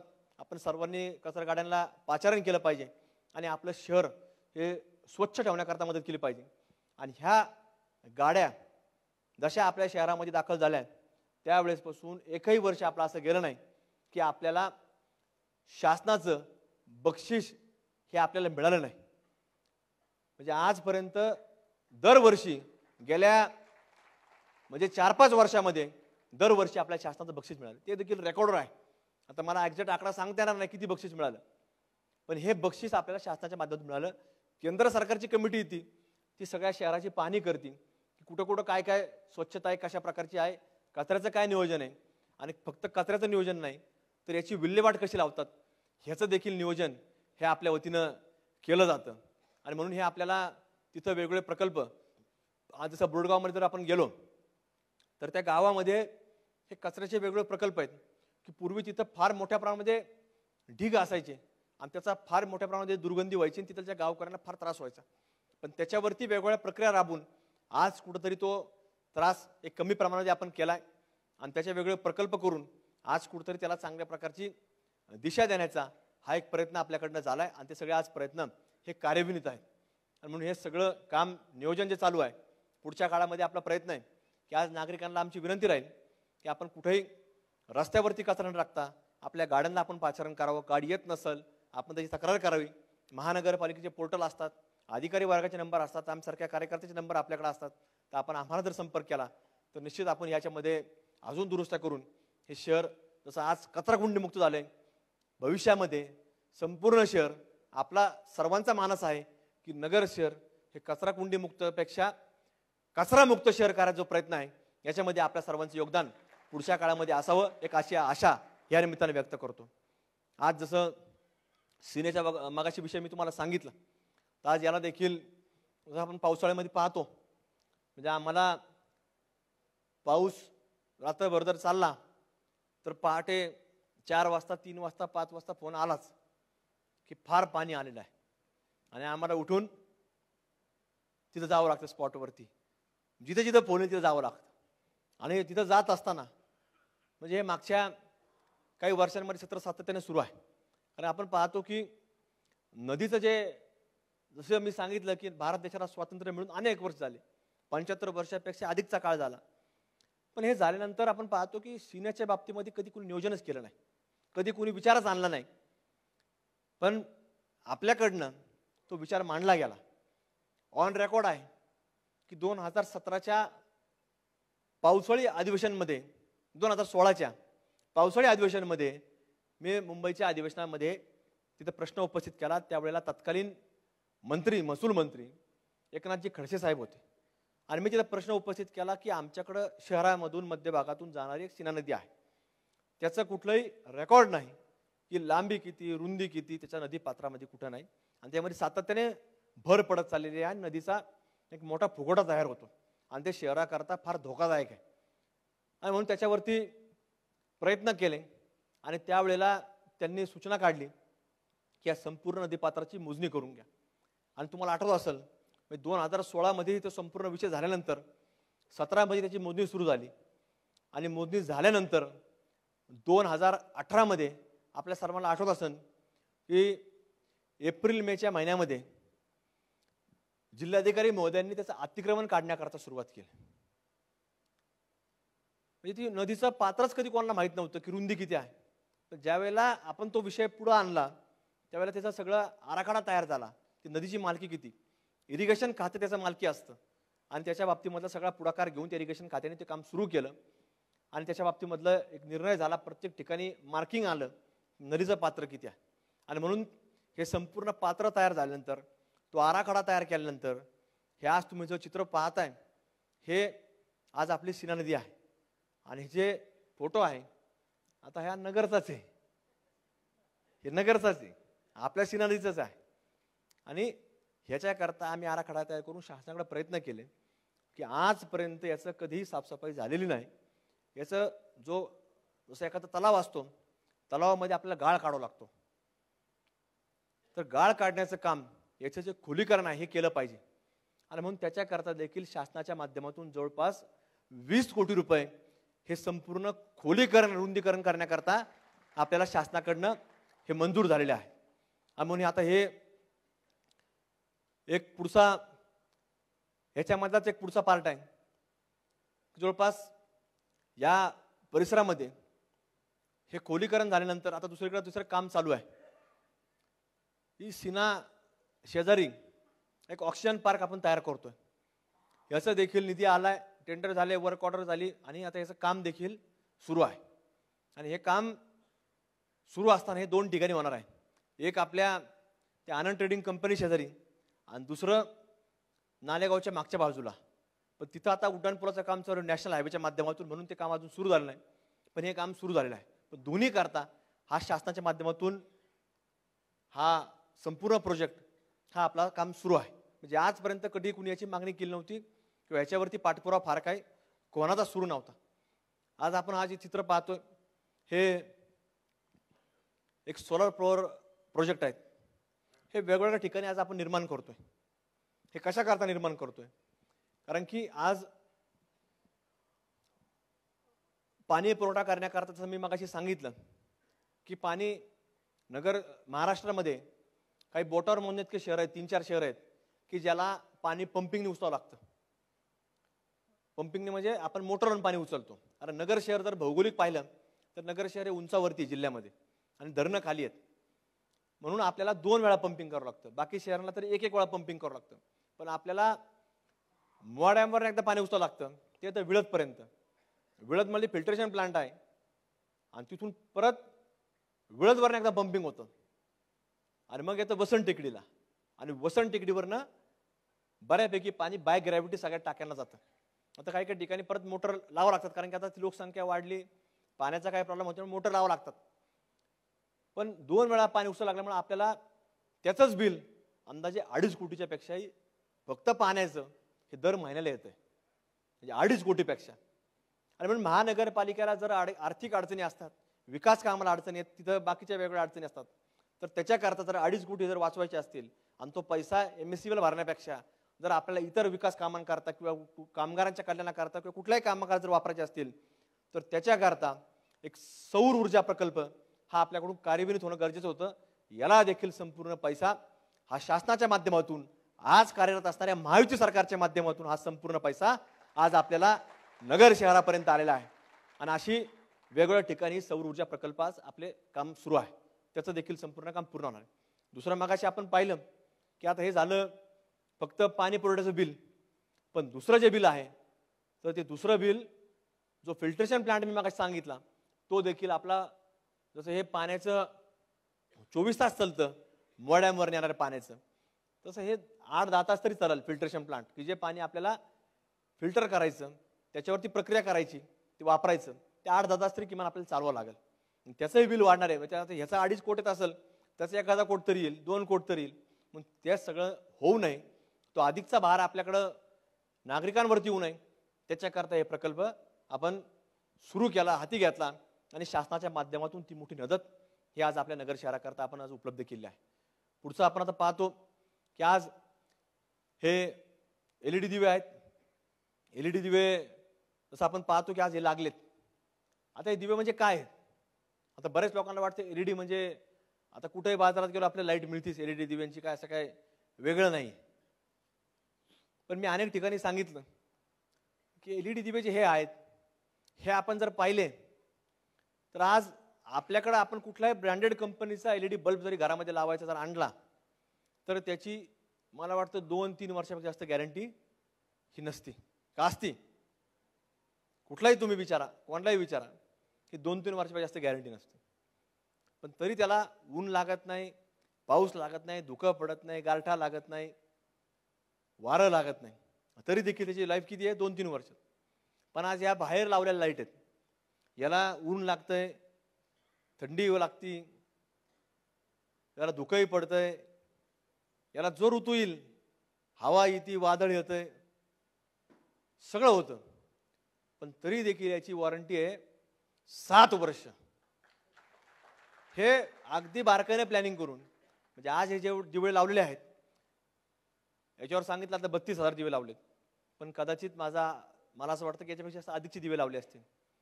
पण आजपर्यंत जसं मी सांगितलं की 75 वर्ष होऊन गेले स्वातंत्र्य मिळून, आजपर्यंत नगरमध्ये एवढ्या लाईट कधीही एका वेळेस लागलेल्या नाहीत.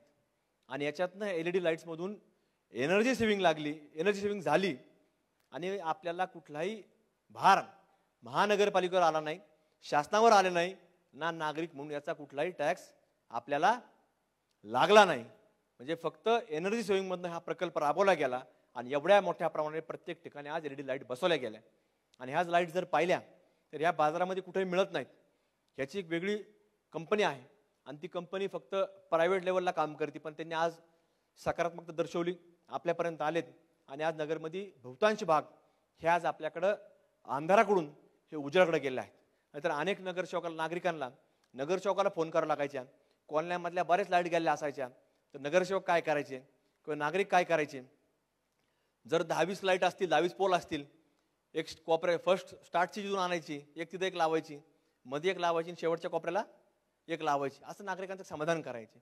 आणि स्वतःच्या पैशातनं अनेक वेळा ते नगरसेवक असतील, कॉलनीचे नागरिक असतील, कधी वर्गणी करून आणायचे. म्हणजे तुम्हाला कोणताही हे सगळं करावं लागू नये म्हणून आज एक महत्त्वाकांक्षी प्रकल्प आजपर्यंत शहरामध्ये कुठेही झाला नव्हता, कधीही झाला नव्हता, तो आज आपल्या शहरामध्ये हे तुमच्या सर्वांच्या माध्यमातून आज हा पूर्ण झालेला आहे. आणि जसं शहर वाढणार आहे तर त्या ठिकाणी देखील या लाईटी लावल्या जाणार आहेत. आणि म्हणून असा सगळा प्रकल्प आज आपला पुढे जातोय. आज आपल्याकडं हे बसस्थानक आपण ऐकलं असेल की सगळ्यात पहिली बस सुरू झाली नगर पुणे, हे तर आपण बऱ्याच जणांनी ऐकलं असेल. आणि म्हणजे ऐकत असताना ते बसस्थानक देखील आपल्याकडे जर पाहिले तर वर्षानुवर्ष तसेच होते. याचा देखील कधी कोणी मागणी केली नाही की बसस्थानकाचं नूतनीकरण झालं पाहिजे. आणि म्हणून याच्याकरता आज आपण जर पाहिला तर सगळ्यात पहिली बस जी सुरू झाली मायवडा बसस्टँडपासून तर पुण्यापर्यंत, तर त्याचा देखील जवळपास 16 कोटी रुपयाचा निधी आराखडा तयार केला गेला, शासनाच्या माध्यमातून तयार केला गेला. त्यांचे प्रायव्हेट आर्किटेक्ट होते, त्यांच्याकडनं तो आराखडा तयार झाला आणि त्याची मान्यता मिळून आज ते संपूर्ण निधी आपल्याला वर्ग झाला आहे. आणि त्याचं आता दुरुस्तीचं काम म्हणजे नूतनीचं काम हे संपूर्ण आता सुरू झालेलं आहे, म्हणजे पाडापाडीचं काम सुरू झालेलं आहे. आणि येत्या काही म्हणजे 6-8 महिन्यामध्ये एक चांगल्या प्रकारचं एक बसस्थानक आपल्याला या ठिकाणी उभं राहिलेलं पाहायला मिळणार आहे. त्याचप्रकारे जे सावडी बसस्थानक आहे ते आपण जर पाहिलं तर तिथे बऱ्याच वर्षापूर्वी बसस्टँड उभा झालं होतं, पण ते काही काळांतराने पुन्हा ते बंद झालं. पुन्हा बसस्टँड आहे स्वस्तिक चौकामध्ये, त्याचं संपूर्ण अंतर्गत कॉन्क्रीटकरण झालंय. तारकपूर बसस्टँड आहे, तिथं तुम्ही जर गेले त्याचं संपूर्ण अंतर्गत कॉन्क्रीटकरण झालंय, जे आजपर्यंत कधी झालेलं नव्हतं. आणि सावडी बसस्टँड देखील त्याचा देखील निधी संपूर्ण शासनाच्या माध्यमातून 7 कोटी रुपये आपल्यापर्यंत आलेला आहे आणि त्याचं देखील आता काम सुरू झालं. म्हणजे आपण जर तिथं पाहायला गेलो तर ते देखील आपल्याला तिथं पाहायला मिळणार आहे. आज आपल्याला अनेक ठिकाणी वेगळ्या वेगळ्या अंगणवाड्या निर्माण झाल्यात, वेगवेगळे छोटे छोटे जे उपनगर आहेत ते आपल्याला चालू झालेले अंगणवाड्या निर्माण झालेल्या पाहायला मिळतात. आणि आता काही काही ठिकाणी आपला प्रयत्न आहे की जसं दिल्लीसारख्या शहरामध्ये आपण जर गेलो तर तिथं आपल्याला शाळांच्या बाबतीमध्ये फार त्या सरकारने पुढाकार घेतला आणि तिथे शिक्षणाच्या बाबतीमध्ये मोफत शिक्षण देण्याचा एक चांगला प्रयत्न केला. आपला देखील प्रयत्न आहे की कुठेतरी एक चांगल्या प्रकारे तशा एक शाळा निर्माण करायच्या की ज्याच्यातनं सर्वसामान्य वर्गाला कुठेतरी चांगलं शिक्षण, मोफत शिक्षण हे मिळण्याकरता मदत होईल. आज बुडगाव रोडवरती देखील आपल्या अल्पसंख्याक घटकाकरता आज 100 विद्यार्थिनी राहू शकतील असा निधी आपल्याला मिळाला. त्याचं देखील जवळपास 12 कोटी रुपये निधी आपल्याला मिळाला आणि त्याचं देखील आपलं काम हे सुरू झालेलं आहे. आज या कुठलंही शहर घडायचं म्हटलं तर त्याला एक विचार फार महत्त्वाचा असतो आणि विचार देण्याकरता चांगल्या चांगल्या ग्रंथालयांची निर्मिती करणं, वाचक वर्गाची तिथं एक वैचारिक लोक निर्माण करणं, याच्याकरता आपल्याला प्रयत्न करणं गरजेचं असतं. आणि मग तशा प्रकारे आज एक सावडी परिसरामध्ये आपलं सामाजिक न्याय भवन शेजारी एक नवीन चांगली एक मोठी लायब्ररी ही सुरू होणार आहे.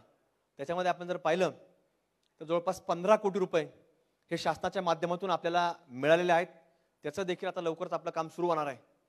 कलाच्या बाबतीमध्ये देखील आपलं एक नाट्यगृह हे देखील आपलं आता त्याचं काम काही दिवसापूर्वी सुरू झालं, पण त्याच्या बाबतीमधले जे कॉन्ट्रॅक्टर होते त्यांचं दुःखद निधन झालं.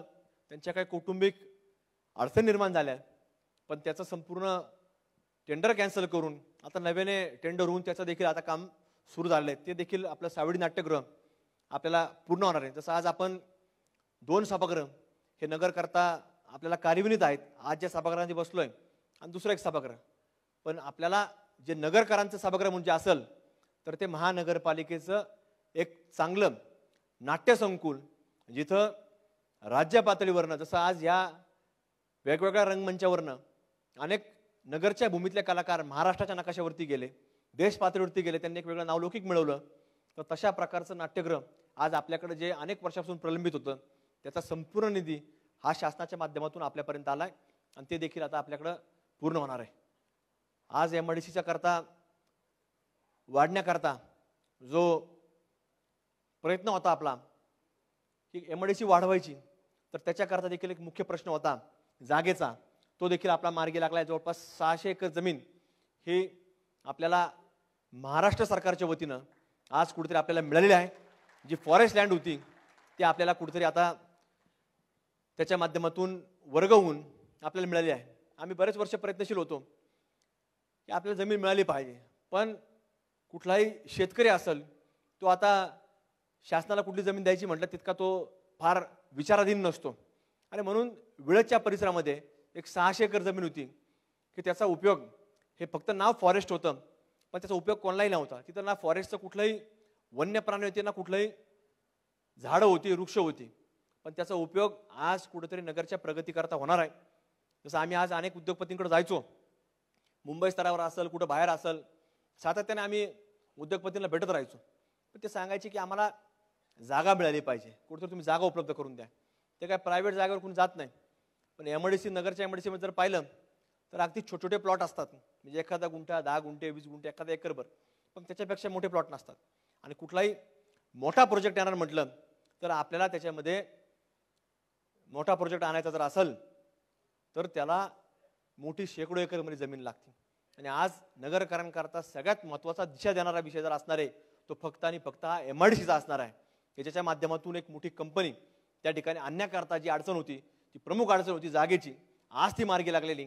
आणि एक मोठी कंपनी आली तर आज अशी नगरची MIDC जी आज एक्झिस्टिंग जी MIDC आहे त्याच्यावरती बोटावर मोजण्या इतक्या 5-10 कंपन्या मोठ्या आहेत, पण त्याच्या जीवावरती चालणारे व्हेंडर्स असतील, स्मॉल स्केल इंडस्ट्री असेल, ही सगळी आज त्याच्या जीवावरती चालू आहे. त्यामुळे आज एक मोठा प्रकल्प तिथं आला तर आपल्याला या नगरच्या भूमीमध्ये, जसं आज आपण पाहतो की नगरच्या भूमीमध्ये मागच्या 2.5-3 वर्षाच्या काळामध्ये मोठे मोठे मल्टीनॅशनल ब्रँड जसे आलेत, तर याच्यापेक्षाही मोठे मल्टीनॅशनल ब्रँड हे आपल्या नगरमध्ये MIDCचं सुरुवात झाल्यानंतर आलेले पाहायला मिळतील. आणि त्याचं फक्त कारण असणार आहे की फक्त आणि फक्त मोठा एक कंपनीचा एक प्रोजेक्ट, आणि तो निश्चित रूपानं येत्या काही काळामध्येच तो आपल्या नगरला आपण सर्वजण घेऊन येणार आहेत. आज जसं मी कोविडचा मागे सुरुवातीला उल्लेख केला की कोविडचं संकट आलं होतं. आता आपल्या सर्वांनाच माहिती आहे की ते संकट कसं होतं. बऱ्याच लोकांनी आम्हाला मदत केली. अन्नधान्य लोकांपर्यंत पोहोचणं, शहर म्हटलं तर हातावरती पोट भरणारे बरीच लोक असतात, त्यांना अन्नधान्य पोहोचवण्याकरता बऱ्याच दानशूर लोकांनी ही मदत उपलब्ध केली. त्याच्या माध्यमातून आपण ती मदत पोहोचू शकलो. आणि नगरमध्ये आज या फक्त शहरातलेच नाही तर जिल्ह्याभरातून हे सगळे रुग्ण, आज एखादा व्यक्ती सिरियस झाला तर ते नगरला यायचे. आणि म्हणून या नगरवरती फार मोठा प्रचंड आज कोविडच्या काळामध्ये आपल्याला ताण आलेला पाहायला मिळाला. आणि म्हणून हे सगळं कोविडचं एक वेगळं काम हे आज आपण सर्वजण करू शकलो. ऑक्सिजन प्लांट असेल, रेमडेसिवीर असेल, वेगवेगळे मेडिकल फॅसिलिटीज असतील, वॅक्सिनेशनचं काम असेल, हे फार प्रभावीपणे आपण शहरांमध्ये राबवण्याचा प्रयत्न आपण सर्वांच्या लोकसहभागातून हा केला आहे. आणि म्हणून आज हे सगळं काम पुढे जातंय. आज आपण पाहतो की 10 वर्षाच्या कार्यकाळामध्ये जे विषय हे आपल्याकडं म्हणजे ह्या विषयाकडे कोणाचं लक्ष नसायचं. लोकांची फक्त मागणी काय असायची, आम्हाला पाणी येत नाही, आम्हाला रस्ता नाही, आम्हाला लाईट नाही, आम्हाला कचरा उचलला गेला पाहिजे, छोटं मोठं एखादं उद्यान केलं पाहिजे, या 4-5 माफक अपेक्षा असायच्या. पण आज त्याच्या पलीकडे जाऊन आज शहरामध्ये हे सगळे काम आज आपण करतोय. सिनानीचा विषय कुणी मागणी नव्हती, पण आज कुठेतरी भौगोलिकदृष्ट्या त्याचा विचार केला पाहिजे, तो आपण केला. त्याच्याकरता आराखडा बनवावा लागतो, त्याच्याकरता सातत्याने पाठपुरावा करावा लागतो. LED लाईटचा प्रकल्प आहे, याचा प्रस्ताव बनावा लागतो, त्याच्यावरती काम करावं लागतं, त्याचा पाठपुरावा करावा लागतो. हे सगळं काम हे आज आपण सातत्याने एक वेगळी विजन ठेवून हे केलेलं आहे. रस्त्यांचं देखील जे काम आज सुरू झालंय, तर आज हे जे आपण पाहतोय हे आपल्याला पुढच्या भविष्याच्या किमान 15-20 वर्ष तरी एक रस्ता झाल्यानंतर पुन्हा अडचण आली नाही पाहिजे. आणि वरचा जरी खराब झाला तरी तो खचणार नाही. कारण आपण पाहतो की वर्षावर जर खराब झाला तर खालचा लेअर असतो तो कधी खराब होत नाही. वरचा लेअर जर काढला तर तो पुन्हा तेवढ्यामध्ये दुरुस्त होतो आणि पुन्हा 10-15 वर्ष चालतो. म्हणजे असं या सगळ्यांचं नियोजन हे केलेलं आहे. म्हणून येणाऱ्या काळामध्ये आपल्याला हे सगळे प्रश्न हे आज तात्पुरते नसून हे भविष्यातल्या आपल्याला सगळ्यांना कामावरती आज वेगवेगळ्या विषयांवरती काम करायचं आहे. आज जसं मी मागाशी उल्लेख केला सावित्रीबाई फुलेंचा, सावित्रीबाई फुलेंनी या भारत भूमीमध्ये एक वेगळी महिलांकरता एक शिक्षणाच्या माध्यमातून एक वाट मोकळी केली. आणि म्हणून महिला हळूहळू पुढे यायला लागल्या, शिक्षण घेऊ लागल्या, घरातून 4 भिंतीतून बाहेर पडू लागल्या, चूल आणि मूल या विषयापासून पुढे येऊ लागल्या. म्हणून आज वेगवेगळ्या IPS अधिकारी असू, IAS अधिकारी असू, तर देशाच्या सर्वोच्च पदापर्यंत महिलांचा एक वेगळा प्रभाव आपल्याला पाहायला मिळतो. आणि आज ह्या देशातल्या असणाऱ्या सरकारने म्हणजे विशेष करून मोदी सरकारने आज ऐतिहासिक निर्णय जो घेतला ह्या लोकसभेच्या निवडणुकीच्या अगोदर, कुठला ऐतिहासिक निर्णय घेतला की या देशाच्या सर्वोच्च लोकसभेच्या सभागृहामध्ये 50% महिलांचं आरक्षण आणण्याचं जे काम केलं तर ते फक्त आणि फक्त सावित्रीबाई फुलेंच्या विचारांमुळे ते केलं आहे. आणि येणाऱ्या काळामध्ये आपल्याला देशाचं सर्वोच्च लोकशाहीचं असणारं एक मंदिर, लोकसभेचं भवन ज्याला विस्टा नाव दिलंय, त्या विस्टा सभागृहामध्ये आपल्याला पुढच्या काळामध्ये महिला दिसणार आहे. आणि म्हणून आपल्याला पुढच्या काळामध्ये ह्या महिलांच्या सक्षमीकरणाकरता छोटे छोटे जे बचत गटापासून तर अगदी महिला ज्या व्यावसायिक आहेत, उद्योजक आहेत, तर त्यांच्यापर्यंतची वेगळी संकल्पना राबवण्याकरता आपल्याला तो प्रयत्न करायचा आहे. आणि म्हणून आज असणाऱ्या महाराष्ट्रामध्ये कार्यरत असणाऱ्या महायुती सरकारच्या माध्यमातून देखील तसाच एक प्रयत्न केला गेला की तो लाडकी बहीण योजनेच्या माध्यमातून, ज्यावेळेस लाडकी बहीण योजना जाहीर झाली, राजकीय विरोधक त्याच्यावरती आरोप प्रत्यारोप करू लागले. पण या सरकारने सांगितलं की ही योजना, तसं मी सांगितलं की 75 वर्षापेक्षा अधिकचा काळ झाला, तसं आजपर्यंत या राज्यामध्ये अनेक सरकार सत्तेवरती होऊन गेले, अनेक विरोधी पक्ष होऊन गेले, पण आजपर्यंत कुठल्याही नेत्याने कधी कुठल्या महिलेचा डायरेक्ट तिला कुठेतरी लाभ होईल असा विचार कधी केला नव्हता. पण आज मी अभिमानाने सांगू शकतो की ज्या सरकारचं प्रतिनिधित्व आम्ही करतो त्या सरकारने या महिला भगिनींचा विचार केला आणि प्रत्येक महिलेला कुठेतरी 1500 रुपये आज तिला अधिकृत तिच्या अकाउंटमध्ये पाठवण्याचं काम केलं की ज्याचं अकाउंट हे डायरेक्ट ती ऑपरेट करू शकते. तिला मोबाईलवरती मेसेज होतो, तिचं स्वतंत्र अकाउंट त्यामध्ये निर्माण केलं गेलं. आणि हे सगळं सक्षमीकरण हे फक्त आणि फक्त महिलांकरता हे राबवण्याचा जो प्रयत्न आहे हा आमचा देखील या नगरच्या पातळीवरती हे वेगळ्या स्वरूपातून असणार आहे. आणि म्हणून त्याचं देखील आपण एक चांगल्या प्रकारे पुढाकार घेऊन ते आपण काम करणार आहे. आज जसं मागाशी मी सांगितलं की एक वाचनालय आपण तिथं करतोय, पण चांगली एक अभ्यासिका देखील आपण नगरच्या वेगवेगळ्या भागांमध्ये अशी एक अभ्यासिका आपण निर्माण करतोय की ज्याच्यातनं या अभ्यासिका जसं काही IAS अधिकारी घडतात, जसं आपण तुम्हाला मगाशी स्पोर्ट्स कॉम्प्लेक्स सांगितलं की कुठला तरी एखादा खेळाडू जर घडवायचा असेल तर त्याला त्या सुविधा द्याव्या लागतात. सिंथेटिक ट्रॅकचं जर उदाहरण सांगितलं तर तसं ह्या अभ्यासिका, जसं काही मुलाला इच्छाशक्ती असती की मला IAS व्हायचं, IPS व्हायचं, MPSC द्यायची, UPSC द्यायची, तर त्याच्याकरता आपल्याला कुठेतरी नगरच्याच भूमीमध्ये हे आपल्याला अशा प्रकारचे एक सेंटर ह्या माध्यमातून निर्माण करायचे आणि तशा प्रकारचं नियोजन ह्यात आपण केलेलं आहे आणि त्याच्या माध्यमातून देखील आपलं पुढचं काम हे आता सुरू असणार आहे. म्हणून हे सगळं नियोजन हे सातत्याने आपण केलं आहे. जसं मगाशी मी सांगितलं की अगदी लहान मुलांपासून आपल्या शिक्षणाचा विचार करायचा. जसं मगाशी दिल्लीचं उदाहरण मी सांगितलं की तिथं जर आपण शाळेत गेलो, तिथल्या जर शाळा पाहिल्या तर त्या शाळा अगदी वेगळ्या, म्हणजे प्रायव्हेट जशा स्कूल्स आहेत, काही इंटरनॅशनल स्कूल्स ह्या नगरच्या आजूबाजूच्या परिसरामध्ये आलेल्या आपल्याला पाहायला मिळतात, पण तिथं सर्वसामान्य माणसातला वर्ग तिथं जाऊ शकत नाही. एखाद्या आमच्या कष्टकरी बांधवाचा मुलगा किंवा मुलगी तिथं जाऊ शकत नाही. त्यांच्याकरता देखील आपण जसं आज महानगरपालिकेच्या ज्या शाळा आहेत तर तिथं आपण लोकसहभागातून, लोकांच्या मदतीनं, शासनाच्या मदतीनं BOT प्रकल्प असेल, कसाई प्रकल्प असेल, पण अशा शाळा हे आपल्याला करावंच लागतील अशा प्रकारचा निर्णय आता झालेला आहे आणि त्याच्या बाबतीमधलं काम हे येणाऱ्या काळामध्ये आपण करणार आहोत आणि सर्वसामान्य लोकांच्या वर्गाकरता देखील एक चांगलं दर्जेदार शिक्षण, मोफत शिक्षण मिळण्याकरता एक पहिलं पाऊल जिल्ह्यामधलं नाही तर महाराष्ट्रामधलं हे आपल्या नगरच्या शहरातलं असणार आहे. म्हणजे महाराष्ट्रात तुम्हाला असं कुठं पाहायला मिळणार, तसं आपण नगरच्या भूमीतनं तो आपण एक संदेश या शिक्षण क्षेत्रामधल्या एक पावलामध्ये आपण टाकणार आहोत. जसं मी सांगितलं की आता असे चौक हे आपल्याकडे, आता याचं काम जे मग सांगितलं की ते असे चौक आता आपल्याकडे होणार आहे. ह्याच्यामधले काही संकल्पचित्र आहेत ते आपण आता वेगवेगळ्या ठिकाणी आपण करतोय. काही शासनाच्या मदतीने, काही लोकसहभागातून आहेत. त्याची मान्यता आपल्याला महानगरपालिकेमधून आता आपल्याला सुरू झालेली आहे.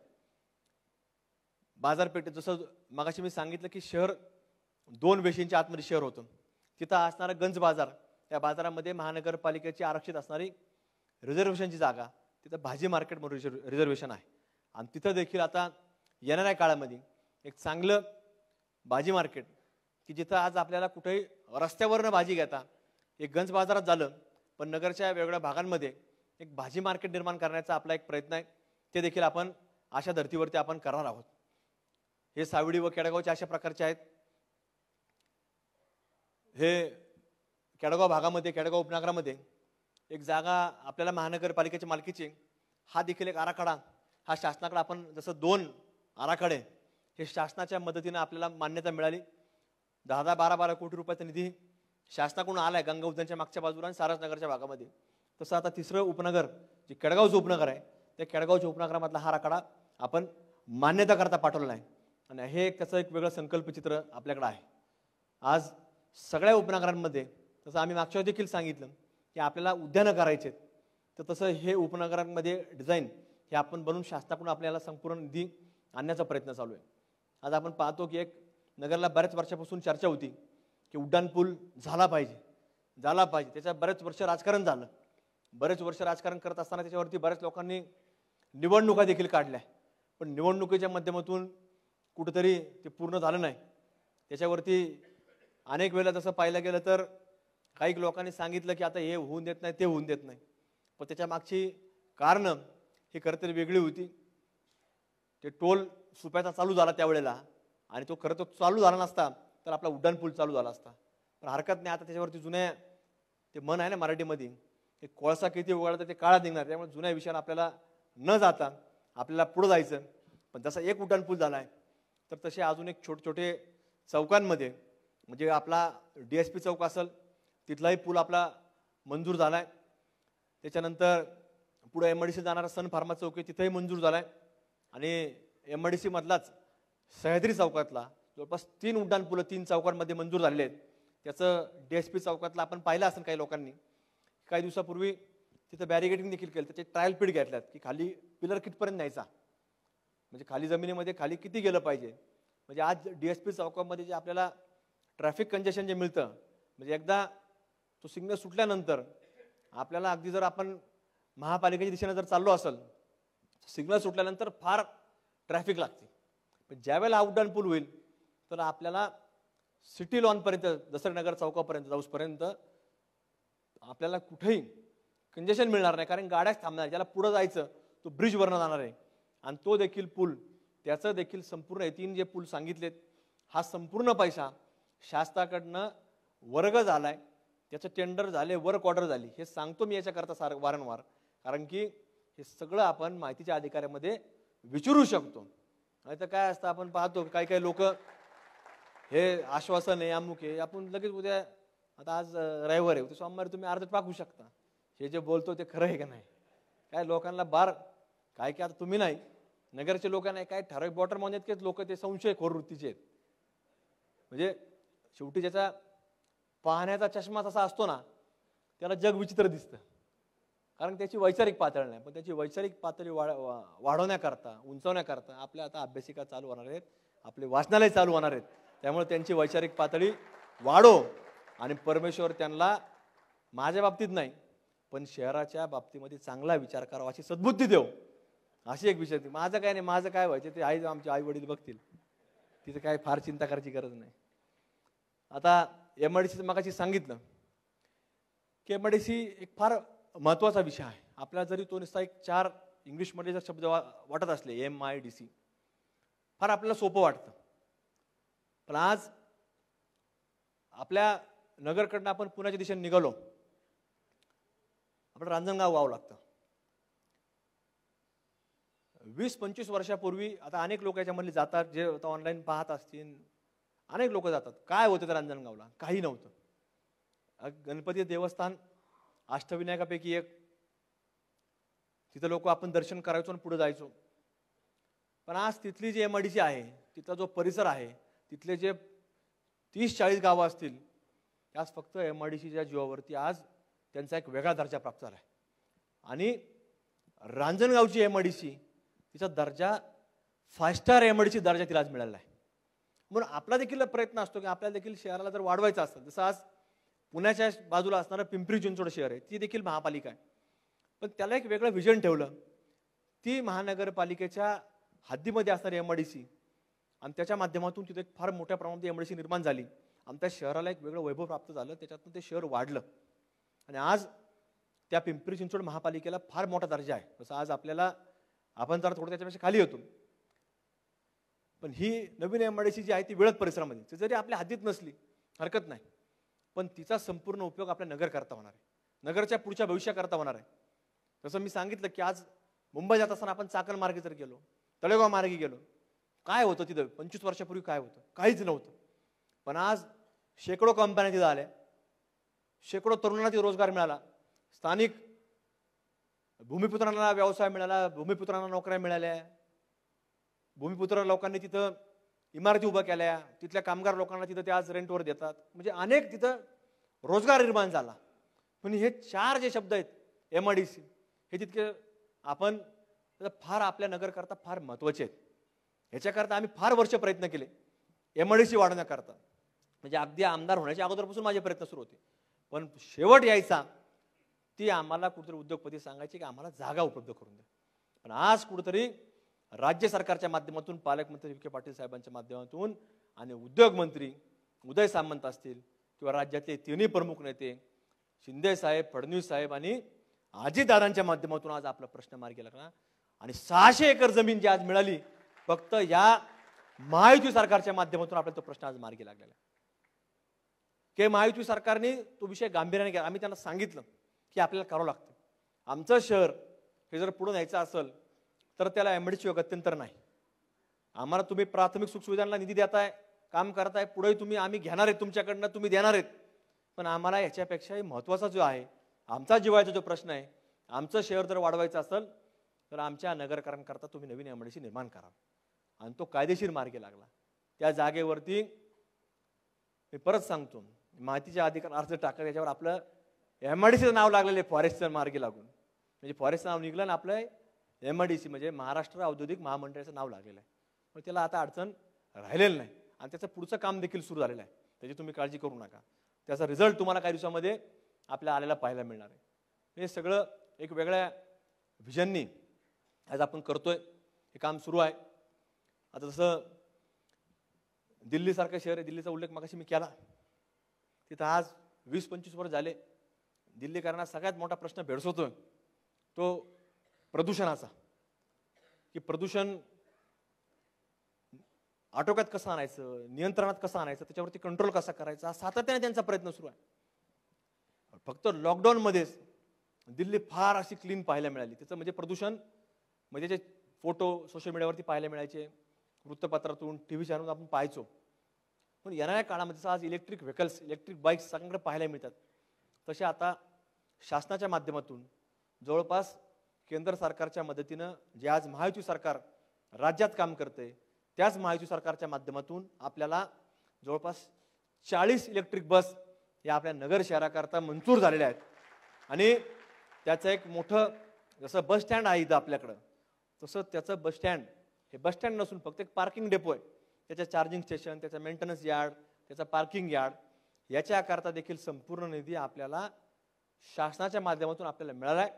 त्याचं देखील टेंडर झाले, वर्क ऑर्डर झाली, त्याच्या कामाला केडगाव देवीच्या मागच्या बाजूला त्याची महापालिकेची जागा तिथे त्याचं काम सुरू झालेलं आहे. म्हणून आपल्याला व्हिजन ठेवत असताना एक पोल्युशन फ्री शहर कसं करू शकतो, जसं लोक आज पुढाकार घेत आहेत, इलेक्ट्रिक व्हेकल्स घेत आहेत, तसं आपल्याला पब्लिक ट्रान्सपोर्ट सर्व्हिस ही देखील आपल्याला इलेक्ट्रिक करण्याच्या दृष्टिकोनातून एक पहिलं पाऊल हे तुमच्या सर्वांच्या विचारानं आमच्यासारख्या कार्यकर्त्यांनी आज या क्षेत्रामध्ये टाकलेलं आहे. आणि म्हणून हा देखील पाठपुरावा हा करावा लागतो. हे कुठलंही काम हे असं सहजरित्या किंवा ऑटोमॅटिक येत नसतं, त्याला विचार असावा लागतो, एक थॉट प्रोसेस असते, आणि त्याच्यातनं हे सगळं काम विचार घेऊन हे पुढे घेऊन जाण्यामध्ये आपण जर करत असतो. आज ही महानगरपालिकेत जवळपास पिंपळगाव माळवी परिसरामध्ये एक मोठं क्षेत्र आहे, त्याच्यावरती महानगरपालिकेचं नाव नव्हतं, पण मागच्या 7-8 वर्षापूर्वी त्याच्यावर महापालिकेचं नाव लागलं. आणि त्याच्यावरती आमचा आता प्रयत्न आहे की जसं मागच्या काळामध्ये त्यांनी ठराव केला तुम्ही की तिथं फिल्म सिटी करण्याचा किंवा अम्युजमेंट पार्क करण्याचा, अशा वेगवेगळं तिथं प्रयत्न आहेत. त्याच्यामध्ये देखील आपला प्रयत्न आहे की काहीतरी तिथे वेगळं करता आलं पाहिजे, यातनं ते महाराष्ट्रामध्ये एक वेगळं नाव आपल्या शहराचं झालं पाहिजे, असा एक प्रयत्न आहे. तो प्रयत्न देखील आमचा त्या बाबतीमध्ये असा अनेक कामांच्या बाबतीत प्रयत्न आहे, त्यात यश आलंय. तसं याच्यामध्ये देखील आपला प्रयत्न आपण सोडलेला नाही, थांबवलेला नाही. आज आपण पाहतो की तुम्हाला मागाशी सांगितलं जवळपास 150 कोटी रुपये आपल्याला आले, जवळपास पुढचे देखील आता आपलं काम सुरू आहे. हे उरलेला जो आराखडा आहे आपला 400 कोटीचा, म्हणजे एकदाच हे सगळं शहर प्रमुख रस्त्यांचं DP रोडचं कॉन्क्रीटीकरण झालं तर आपल्याला पुन्हा ते प्रश्न भेडसावणार नाहीत. आणि म्हणून ह्या सगळ्या कामाकरता आज आपल्याला काम करायचं आहे. जे आज विकासाचा रस्त्यांचा म्हणून की जो एक चाक होतं, त्यास कुठंतरी खड्ड्यातनं डांबरीवर आलं. तुमसारख्या कार्यकर्त्याने आम्हाला संधी दिली, आम्ही डांबरीवरनं त्याला कशावर आणलं, कॉन्क्रीटवर आणलं. आणि आता आमचा प्रयत्न आहे की तुम्ही आता एकदा हे परत केलं की आता हे कॉन्क्रीटीकरण हे कुठपर्यंत थांबवायचं नाही, जोपर्यंत नगरच्या भूमीमध्ये विमानतळाचं कॉन्क्रीटीकरण होत नाही तोपर्यंत ते थांबवायचं नाही. आणि म्हणून तो विजन ठेवून हे आपल्याला काम करायचं. हे काय फक्त रस्त्यांपुरतं ठेवायचं नाही. आज जे स्पीड घेतलेला आहे, पूर्वी तो खड्ड्यांपर्यंत होता, नंतर काही लोकांच्या माध्यमातून तुमसारख्यांच्या प्रयत्नातून डांबरीकरणापर्यंत आला, आता डांबरीकरण कॉन्क्रीटपर्यंत आणलाय. ते सगळं झाल्यावर आपल्याला तो विमानतळाच्या जसं विमानतळाचा स्पीड असतो टेकऑफच्या वेळेस जवळपास 900चा स्पीड असतो असं म्हणतात. मला तर काही माहिती नाही, पण ते पायलट लोकांना येतात. आपले काही लोक असतील ते पायलट, राजकीय पायलट आहेत ना बरेच, आता ते सांगू शकतील. पण ह्या सगळ्या परिस्थितीमध्ये आपल्याकडे काम सुरू आहे. आणि आता जसं शहर वाढतंय तसं आपल्याला थांबून चालणार नाही. पाण्याची आवक सातत्याने ही वाढवा लागणार आहे. आणि म्हणून त्याचं देखील जवळपास हे आपल्याला तत्वता मान्यता ही आपल्याला त्याची मिळालेली आहे, ही पाणी पुरवठ्याची. म्हणजे अजून एक स्कीम, कारण की आता पुढच्या काळामध्ये एक्झिस्टिंग नगर तर वाढतच आहे, पण पुढच्या काळामध्ये आता चर्चा आपण ऐकतो की कॅन्टॉन्मेंट डिझॉल्व्ह झाली भिंगारची. अनेकांनी आपण TV वरती पाहिलं, आपल्या पेपरमध्ये वाचलं असेल, कारण ते आपल्याकडे समाविष्ट होणार आहे. ते झाल्यानंतर अजून पाणी आपल्याला लागणार आहे. शहराची उपनगर अजून भरणार आहे, भविष्यात हद्दवाढ झाली. म्हणजे जसं 72 नंतर डायरेक्ट 2018 मध्ये ज्यावेळेस मान्यता आली वेगवेगळ्या पाणी योजनेला, तसं तर वाट नाही बघायची. प्रत्येक गोष्टीवरती आपलं काम चालू पाहिजे. म्हणजे काही लोक काम करतात ना की तहान लागली की विहीर खांदायचं, तसं नाही करायचं. कुठलंही काम करत असताना भविष्यातल्या 20 वर्षाचा 25 वर्षाचा एक विचार आपल्याला पाहिजे. आपल्यापुरता नाही तर पुढची येणारी जनरेशन याच्याकरता आपल्याला काम करावं लागणार आहे. आणि म्हणून हे सगळं काम हे आपल्याकडं सुरू झालं. आणि म्हणून या बाबतीमधलं आता काम आपण करण्याकरता शासनाकडे तो आराखडा दिला.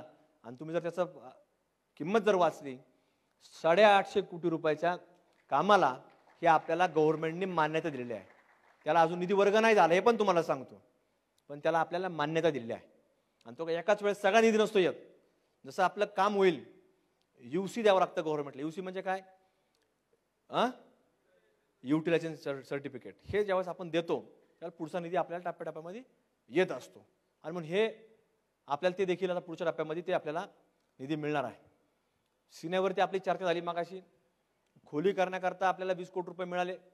त्यातला गाळ काढण्याकरता, म्हणजे जो गाळ एकदा काढला तर पुन्हा त्याच्यात जे पाणी आपलं शहरातून बाहेर पडतं ते त्यात जमा होणार नाही, ते पाणी बाहेर येणार नाही, फुगवटा तयार होणार नाही. आणि आपल्या बाजूला असणारी कोणी लोकवस्ती आहे जी तिथं त्यांना कुठलाही धोका निर्माण होणार नाही. याच्याकरता हे सगळं आपल्याला काम 20 कोटी रुपये मिळालेत. पण आपला जसं मी मागाशी MIDCच सांगितलं की नगरला एक फार मोठ्या वेगळ्या उंचीवर नेण्याकरता MIDC महत्त्वाची आहे. तसं नगरला वेगळं काय आहे हे जर आपल्याला महाराष्ट्रामध्ये जर चित्र उभा करायचं असेल तर त्याला आपल्याला एक चांगला पर्याय आहे, तो सीना सुशोभीकरणाचा. आणि त्याच्याकरता देखील आम्ही जवळपास संपूर्ण आराखडा हा आम्ही तयार केलेला आहे. सीना नदी पात्र एकदम मोठं झालं की त्याच्या बाजूला अगदी बोडगावपासून तर आपल्या विधानसभा मतदारसंघाची जी हद्द आहे नागापूरपर्यंत, तर त्याचा संपूर्ण एक आराखडा तयार केला आहे की त्याच्या बाजूने अगदी 5 वेपासून 2 व्हीलर म्हणजे 2 व्हीलर जाण्या येण्याकरता रस्ता असेल आणि आपल्या लोकांकरता फिरण्याकरता बसण्याकरता एक चांगल्या प्रकारची व्यवस्थेचा एक चांगला आराखडा तयार केला आहे. त्याला फार मोठा निधी लागतो पण हरकत नाही. जरी टप्प्याटप्प्यामध्ये जसं मिळाला आपल्याला, जसं 2 टप्प्यामध्ये आता मिळाला आहे, एक आनंद ट्रेडिंग कंपनी शेजारी दुसरा अमरधामच्या मागच्या बाजूला, तसं हा संपूर्ण एक आराखडा आपण तयार केला आहे. त्या टप्प्याटप्प्याने आपल्याला जावं लागेल, हरकत नाही. पण निश्चित आपला प्रयत्न, आपला आराखडा आणि आपल्या मनामध्ये एक चांगली इच्छाशक्ती आणि एक चांगला विचार असला तर निश्चित मला खात्री आहे तुमच्या सर्वांच्या आशीर्वादानं हे देखील काम, हा निधी आणण्याकरता आपण देखील यशस्वी राहू. आणि एक वेगळा प्रोजेक्ट ह्या नगरला महाराष्ट्राच्या नकाशावरती ज्यावेळेला आपल्याकडे कुठलाही बाहेरचा मनुष्य येईल किंवा आपली ओळख एक सीना नदी पाहायला जाऊ अशा प्रकारची एक वेगळी ओळख. जसं आज मेहर बाबा आहे, तिथं अनेक परदेशी नागरिक तिथं राहण्याकरता येतात, महिना तिथं राहतात आणि राहिल्यानंतर त्यांना इकडे तिकडे ते आपल्याला फिरत असताना पाहायला मिळतात. पण ते देखील लोक म्हटले पाहिजेत की आमच्या फॉरेन कंट्रीजमध्ये जसं आहे तशा प्रकारचं चित्र आम्हाला नगरमध्ये या रूपाने, सीना नदीच्या रूपाने आम्हाला पाहायला मिळतं. असा एक आपला मानस आहे. त्यामुळे तो मानस आपण निश्चित येणाऱ्या काळामध्ये पूर्ण करायचा आपण प्रयत्न शासनाच्या मदतीने, मग ते केंद्र सरकार असो किंवा राज्य सरकार असो, यांच्या माध्यमातून आपण करणार आहोत. आता सगळं पुढं सगळं डिजिटल युग होत चाललेलं आहे. म्हणून हे सगळं अनेक वेगळ्या विकासात्मक संकल्पना आहेत. आता आमचा पुढच्या काळामध्ये प्रयत्न आहे की एक नागरिकांना असा बऱ्याच गोष्टी आता ऑनलाईन मार्केट आलं, ऑनलाईन काही गोष्टी मागवतात. आता आम्ही तर काय उपलब्धच आहे. कोणी म्हणजे जसं मी सांगितलं पाणी आलं तर आम्हाला फोन, सिनाला पाणी आलं लवकर या. आम्ही ॲम्ब्युलन्स असेल, फायर ब्रिगेड असेल, पोलीस यंत्रणा असेल, त्यांना सगळ्यांना पाचारण करतो. ते विनंती केल्यानंतर सगळे लोक तिथे पोहोचतात लोकांच्या मदतीला. तर एक चांगलं एक ॲप देखील आम्ही आता प्रयत्नशील आहोत की ते ॲप डेव्हलप करायचं, ज्याच्यातनं ते नागरिक आपल्या ज्या छोट्या मोठ्या समस्या आहेत त्या एकदा जर त्यांनी पोहोचवल्या तर त्या आम्ही कुठंतरी त्या विभागापर्यंत, मग तो जिल्हाधिकारी कार्यालयांचा एखादा डिपार्टमेंट असेल त्यांच्यापर्यंत आम्ही ते पोहोचू शकतो. आपलं नगरमध्ये आपल्याला स्वतंत्र तहसीलदार नव्हता, म्हणजे नगर शहर आणि नगर तालुका एकच तहसीलदार होता. आणि नगरच्या लोकांची जर कामं असली तर तहसीलदार सातत्याने ग्रामीण भागामध्ये आजूबाजूच्या तालुक्यामध्ये असायचे. आपल्या लोकांना ज्या अडचणी येतात तर त्या लोकांना तो सापडत नसायचा. आठवड्यातून किंवा 2-3 वेळा तो भेटायचे. पण आज शासनाच्या मदतीनं, महायुती सरकारच्या माध्यमातून पालकमंत्री महोदयांकडेच आपल्याकडं ते खातं होतं, महसूल खातं. आम्ही त्यांना आग्रह धरला की नगर करता तुम्ही स्वतंत्र तहसीलदार द्या. आणि त्याच्यावर त्यांनी मान्यता मिळवली. शासनाने कॅबिनेट त्याला मान्यता दिली आणि आज नगर करता स्वतंत्र तहसीलदार याचा गव्हर्नमेंटने आपल्याला मान्यता देखील दिलेली आहे. आणि त्याच्याकरता जसं आज शहराकरता महापालिका आहे, जिल्ह्यातल्या लोकांकरता कलेक्टर ऑफिस असतं, तसं आता आपल्या शहराकरता एक स्वतंत्र एक महसूल भवनचं काम तोफखाना पोलीस स्टेशनच्या मागच्या बाजूला शासनाच्या मदतीने एक फार मोठी देखणी इमारत, ती नगरच्या वैभवात भर टाकणारी, तिथं तहसीलदार बसणार आहेत. मग स्वतंत्र सगळं डिपार्टमेंट असणार आहे नगरच्या लोकांकरता, ते देखील काम सुरू झालं आहे. आणि म्हणून अशा सगळ्या जे प्रशासकीय शासकीय कामं असतील तुमच्या आमच्यापर्यंत आले की आम्ही त्या विभागाला ते पोहोचवणार आणि त्याचा पाठपुरावा करण्याचं काम हे आमच्या संपूर्ण कार्यालयाकडून करण्याकरता हे ॲपचा उपयोग म्हणजे तुम्हाला देखील अपडेट की हे काम कुठपर्यंत आलंय, कशा प्रकारे आलंय, हे सगळं आम्ही करत राहणार आहोत. असं हे सगळं एक वेगळं काम हे आज आपण सातत्यानं मागच्या काही काळामध्ये करत आलोय. ह्या पंचवार्षिकमध्ये आपल्या सर्वांना ज्ञात आहे की कोविडसारखं एक मोठं संकट आलं. केंद्र सरकारने देखील कुठलाही खासदार निधी दिला नाही. त्यांनी सांगितलं तर संपूर्ण पैसा हा व्हेंटिलेटर असतील, कोविडमधले सगळं गोळ्या औषध असतील, मेडिकल फॅसिलिटीज असतील किंवा वॅक्सिनेशन असेल, याला वर्ग केला गेला. राज्य सरकारने देखील त्यावेळेला तशीच प्रकारची भूमिका घेतली, कारण की ते सर्वात, कारण मनुष्य जर जगवला पाहिजे ही एक सरकारची त्यावेळेसची भूमिका केंद्र आणि राज्य सरकारची होती.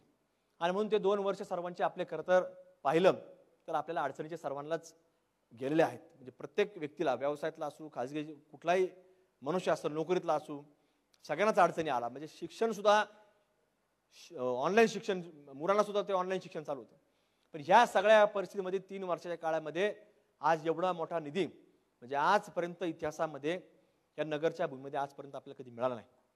हे एक फार मोठं आज आपल्या सर्वांच्या तुमच्या माध्यमातून जी आम्हाला संधी मिळते त्या संधीच्या माध्यमातून आम्ही एक एवढं मोठं यश हे नगरपर्यंत आणू शकलो.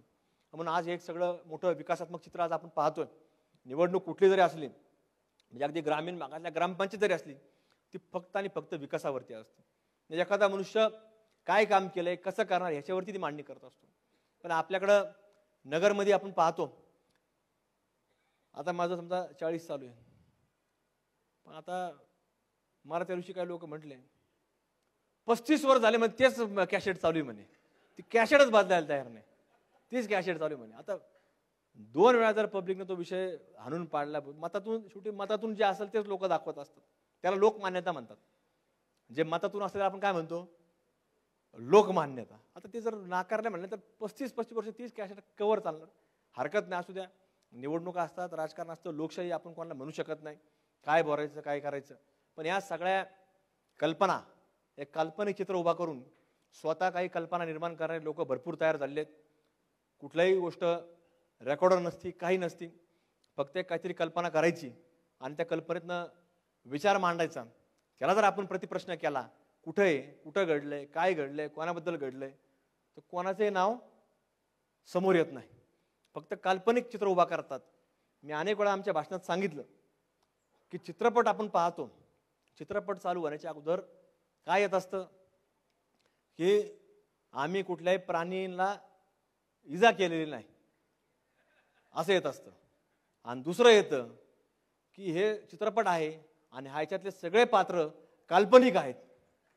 त्यामुळे याच्यामध्ये फार सिरियसली घ्यायचं नसतं. काल्पनिक म्हणजे काय, म्हणजे कल्पना केलेली असते, ती थॉट प्रोसेसर आपण म्हणतो, फक्त विचार आहे. मग त्याला फार म्हणजे एंटरटेनमेंट म्हणून त्याला पाहणं असतं. तसं हे लोकांचं आहे. कुठल्याही गोष्ट तुम्हाला सांगतो, आरोप करत असताना याच्यामध्ये कुठेही रेकॉर्ड नसतं, कुठल्याही प्रकारचा काही अर्ज नसतो, तक्रार नसते, कुठलं काही नसतं, फक्त आपलं बोलत चालायचं. पण मला विश्वास आहे, 2 वेळाचा विश्वास आहे की लोक, नगरचे लोक फार हुशार आहेत, त्यांना बरोबर समजते. त्याला काय मी काय फार सांगण्याची आवश्यकता नसते. लोक सगळे एंटरटेनमेंट म्हणून त्याला पाहतात. लोकांना काय फार सांगावं असं नाही. आता सगळं जग जसं पुढं चाललंय तसं लोक हुशार होत चालले, त्यामुळे मी काय वेगळं सांगावं अशातला भाग नाही. पण ही निवडणूक तुम्हाला मी एकच सांगतो, येणाऱ्या 20 तारखेला जे मतदान होणार आहे, ही निवडणूक कुठल्याही कोणाच्या व्यक्तीची निवडणूक नसून तुम्हाला सांगतो ही नगरच्या भविष्याची निवडणूक आहे. ही नगर शहराची निवडणूक आहे, जी आज माझ्यासारख्या कार्यकर्त्याच्या माध्यमातून आज लोक कमीत कमी विकासावर बोलू लागलेत, कामावर बोलू लागलेत. काही प्रमाणामध्ये व्हायना का, पण कामावर बोलू लागलेत की ज्या कामाची नितांत आवश्यकता, नितांत गरज, म्हणजे उड्डाण पुलापासून, पाणी योजनेपासून, ह्या कॉन्क्रीटच्या रस्त्यांपर्यंत, म्युझिकल फाउंटनपासून, आज कुठल्या क्षेत्रामधलं आपलं काम नाही. तुम्ही हॉस्पिटलचं पाहिलं, हॉस्पिटलचं आहे. आरोग्याच्या बाबतीमधलं पाहिलं, हॉस्पिटल आहे. कला क्षेत्रातलं म्हटलं तर नाट्यगृह आहे. पाणी योजना एक तर सुरू झाली, दुसऱ्याचं अजून आपण पुढचं अजून पाणी वाढवण्याकरता नियोजन सुरू आहे. भोयरे गटाराच्या माध्यमातून हे संपूर्ण सिनेल जाणारं पाणी बंद होणार आहे, त्याचा प्लांट चालू झालेला आहे, आपल्याला पाहायला मिळेल. उद्यानं वेगळ्या भागात विकसित आपण करतोय. लाईट मोठ्या प्रमाणामध्ये LED लाईट्स लावलेल्या आहेत. म्हणजे आज कुठल्या क्षेत्रामधलं काम नाही, हे सगळ्या क्षेत्रामधलं आपलं काम सुरू आहे. आता हे सगळं जागा मगाशी मी जे सांगितलं की कॉन्क्रीटपर्यंत आले ना, तर ते विमानतळापर्यंत न्यायचं आहे. तर ह्या करता ही निवडणूक आहे. त्यामुळं ह्याच्यापेक्षा वेगळं मला वाटत नाही की कोणाला काही सांगण्याची आवश्यकता आहे. म्हणून आपण सर्वांनी ह्या निवडणुकीमध्ये हे जे काही काम आपण करतोय ह्याच्या पलीकडे आपल्याला अजून पुढे जाऊन काम करायचं आहे. अनेक वेगवेगळ्या संकल्पना आहेत की नगरच्या भूमीमध्ये आपल्याला मांडायच्यात. मागच्या जसं मी सांगितलं कुबोडीमुळे बऱ्याच गोष्टी आपण पूर्ण करू शकलो नाही. मागच्या ह्याच्यात बऱ्याच आपण सांगितल्यात, पण त्याच्यामधल्या काहीच झालं नाही असं नाही. मागच्या ह्याच्यामध्ये आपण स्पोर्ट विषय सांगितलं होतं, खेळाविषयी सांगितलं होतं, ते स्पोर्ट्स कॉम्प्लेक्स पूर्ण आले. दुसऱ्याचं काम आपलं गंगावजांच्या मागे सुरू आहे. हॉस्पिटलचं काम आज सगळं कन्स्ट्रक्शन पूर्ण झालं, इंटेरियरचं काम सुरू आहे. रस्त्यांचे कामं सांगितले होते, DP रोडचे कामं सांगितले होते, ते आज ऑन रेकॉर्ड आहे, टेंडर झालेत, वर्क ऑर्डर झाले आहेत. ही सगळी जे विषय आहेत, काय 4-2 राहिले असतील, पण आज कोविडसारखं संकट आलं, 2 वर्ष आपल्या सगळ्यांचीच वाया गेलेली आहेत. म्हणून आपण त्याच्यामध्ये काय कुणी नाकारू शकत नाही, ते आपल्या स्वतःला सगळ्यांनाच ते मान्य करावं लागेल. पण येणाऱ्या काळामध्ये जो वेग आपण पकडलेला आहे तो निश्चित रूपानं एक चांगला वेग आहे, चांगली गती आहे. आणि त्या गतीला कुठेतरी अजून कुठेतरी वेगवान करण्याकरता आपल्याला ही निवडणूक ही कोणाची एकट्याची नसून ही नगरकरांच्या विश्वासाची निवडणूक आहे. आणि त्यामुळे आपण सर्वांनी त्या विश्वासानं एक माझ्यासारख्या काम करणाऱ्या कार्यकर्त्याच्या पाठीमागं मतदानाच्या रूपानं आपण उभं राहावं, अशी एक विनंती आपल्याला सर्वांना करतो की आपण सर्वजण, मला खात्री आहे की मोठ्या संख्येने तुम्ही आमच्या मागे उभा राहताल. आणि तुम्हाला देखील एक खात्री देतो की ज्या विश्वासानं तुम्ही आमच्या खांद्यावर जबाबदारी टाकता, त्या विश्वासाला मी संग्राम जगताप कधीही त्या विश्वाला कधीही तडा जाऊन देणार नाही. त्या विश्वासाला कायम पात्र राहील आणि तो विश्वास कायम टिकून ठेवल. आणि या नगरच्या बाबतीमध्ये एक स्वतःच्या कुटुंबाप्रमाणे, एक त्या कुटुंबातल्या अनेक लोकांनी मला अगदी लहान भावाप्रमाणे, काही लोकांनी मुलाप्रमाणे, काही लोकांनी भावाप्रमाणे जे मला आज सांभाळलंय, तर त्याच विश्वासानं आम्ही सगळं काम हे पुढे घेऊन जाऊ. आणि येणाऱ्या पिढीला निश्चित अभिमान वाटेल की ज्या वेळेला तो काळ पुढे जाईल, तो सांगेल की संग्राम जगताप इथं होता आणि यांनी या नगरचं निश्चित एक नाव उंचवण्याचं काम या महाराष्ट्रभर केलंय. अशा एक खात्रीनं या नगरचं एक विकास रथ, एक विकासात्मक काम हे पुढे घेऊन जाण्याकरता मी काम करत राहील, अशी तुम्हाला या निमित्तानं ग्वाही देतो. आणि अजून एक सांगतो शेवट जाता जाता की जोपर्यंत आमच्या शरीरामध्ये प्राण आहे तोपर्यंत तुम्हाला सांगतो की फक्त आणि फक्त नगर शहराकरताच काम करत राहील, अशी एक ग्वाही तुम्हाला या कार्यक्रमाच्या निमित्तानं व्यक्त करतो. आणि आपल्या सर्वांची रजा घेतो. 20 तारखेला मात्र फक्त आपण सर्वांना विनंती करतो की आपण सर्वांनी सकाळी 7 ते सायंकाळी 6 पर्यंत ही मतदानाची वेळ आहे. आपला अनुक्रमांक नंबर आणि चिन्ह, तर आपण सर्वांना विनंती आहे की आपण सर्वांनी माझ्यासारख्या काम करणाऱ्या कार्यकर्त्याच्या पाठीमागं मतदान रूपी उभा राहावं. आपण एवढीच विनंती करतो. आपण सर्वांची रजा घेतो. धन्यवाद. जय हिंद.